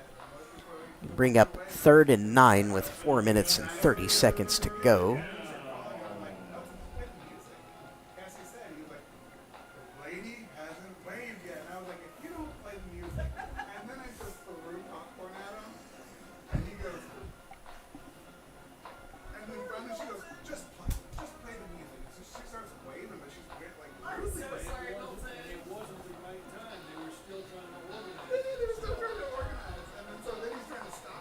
So here we go on 3rd and 9. Scott in the gun here, 3-by-1 shotgun, back to pass. Step back, throw it right side, incomplete, off the hands of the intended receiver. Bring up 4th and 9. Of course, offense going nowhere. Down 20 with 4:26 left. Got to make it all happen.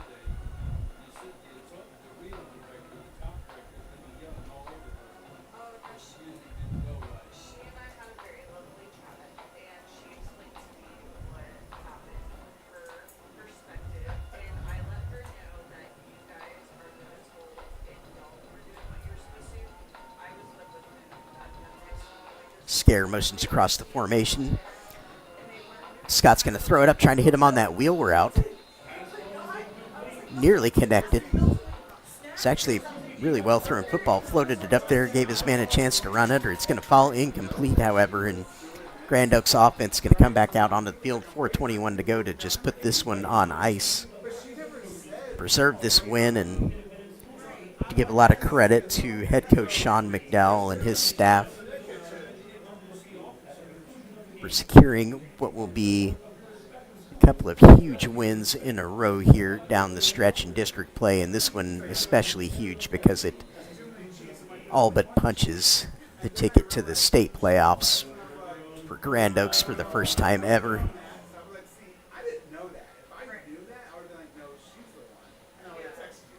Outstanding achievement for this class of players, for this coaching staff.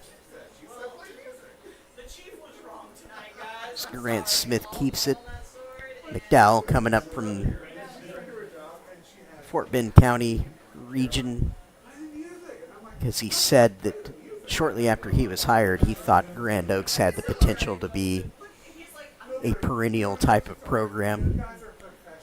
It could be in the mix every year in district and be a program that over time could maybe emerge on a region and state level even, potentially, with the potential that he saw in this program, and that's what prompted him to make the move up here to the north side from down there in Fort Bend County. As the handoff goes to Victorian up the middle, going to be a first down, or not a first down run rather, but a run out to the 46-yard line, close to a first down. Be second in a few, or 3rd and 3. 3:17 and counting. We're going to have to cut away here briefly, so Grand Oaks player can receive some attention on the field. Now, saying about Coach McDowell, yeah, he was fortunate enough, I believe, down at Richmond Foster to coach the likes of C.D. Lamb. Yeah, the C.D. Lamb, who is currently playing for the Dallas Cowboys, is an all-pro. He coached that guy down there at Foster, so that's not bad.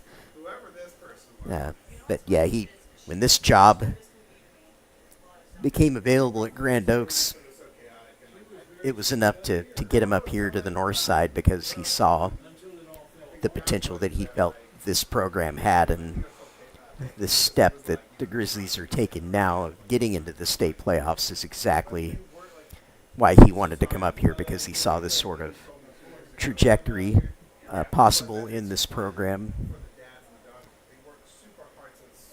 Just one of many steps that he'll want to take with this program.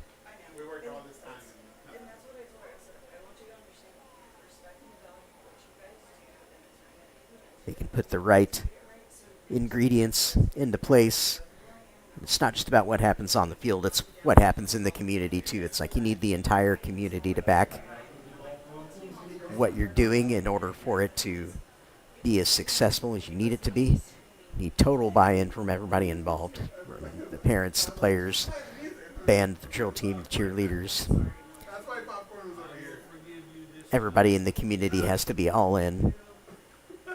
Smith handoff. Left side. It'll maybe be just short of the first down. Bring up a 4th down. 2 minutes, 42 seconds and counting. So definitely tip my cap to this staff, Grand Oaks, for helping this class of players. Grant Smith in particular, I mean, he's been here since he was a freshman, taking varsity snaps.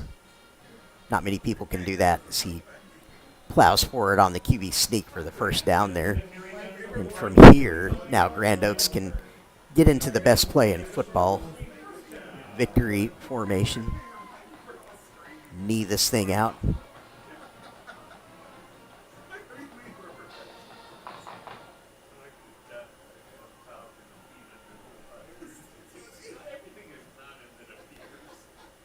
Again, tomorrow night, encourage everybody to join that stream with Jackson Cochran and Wesley Turner right back here for what will be the district championship decider between College Park and the Woodlands. College Park wins, it will set them up to complete perhaps an undefeated regular season run to a district championship undisputed. But if the Woodlands were able to win, then it would set up basically a three-way tie at the top between College Park, the Woodlands, and Willis if the Highlanders are able to get that win tomorrow. So, yeah, just everything on the line when that game is played. You're going to want to tune in for that. It's going to be an excellent, excellent watch with Jackson and Wesley, who do a great job on their calls.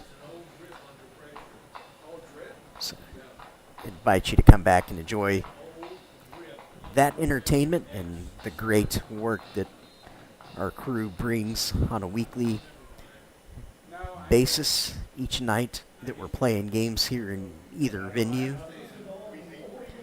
to bring you all the sights and sounds from the stadiums. So we play out another excellent season here in 13-6A. Going to run another play around the right side here. Pick up a couple, and that is number 10, Pearson Lackey, the backup quarterback, actually functioning in the running back role currently. Get a few snaps in him. Figures to be next in line to assume the quarterback role next year with Smith graduating. Lackey's really an excellent athlete. Previous game I covered for Grand Oaks, got to see him take off and run, and yeah, he is something else in the open field.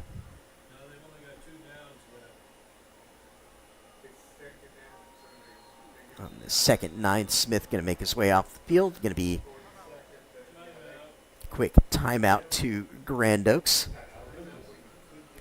before they go ahead and take this thing into the barn, as we say. Finish moving the hay into the barn here and put the finishing touches on this one.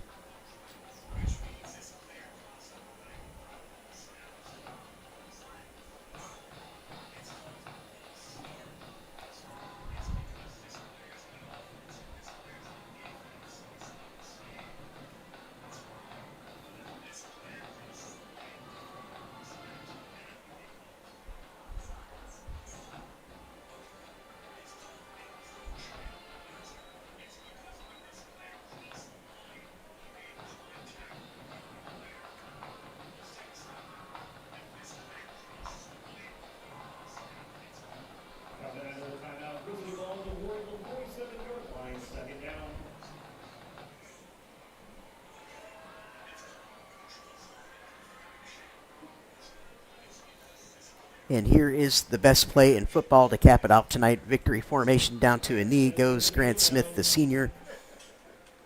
I said that to Jackson. I was like, this is what it feels like. There is something finer. It's like, it doesn't really matter. Yeah, somebody moved before the ball moved. Just call it one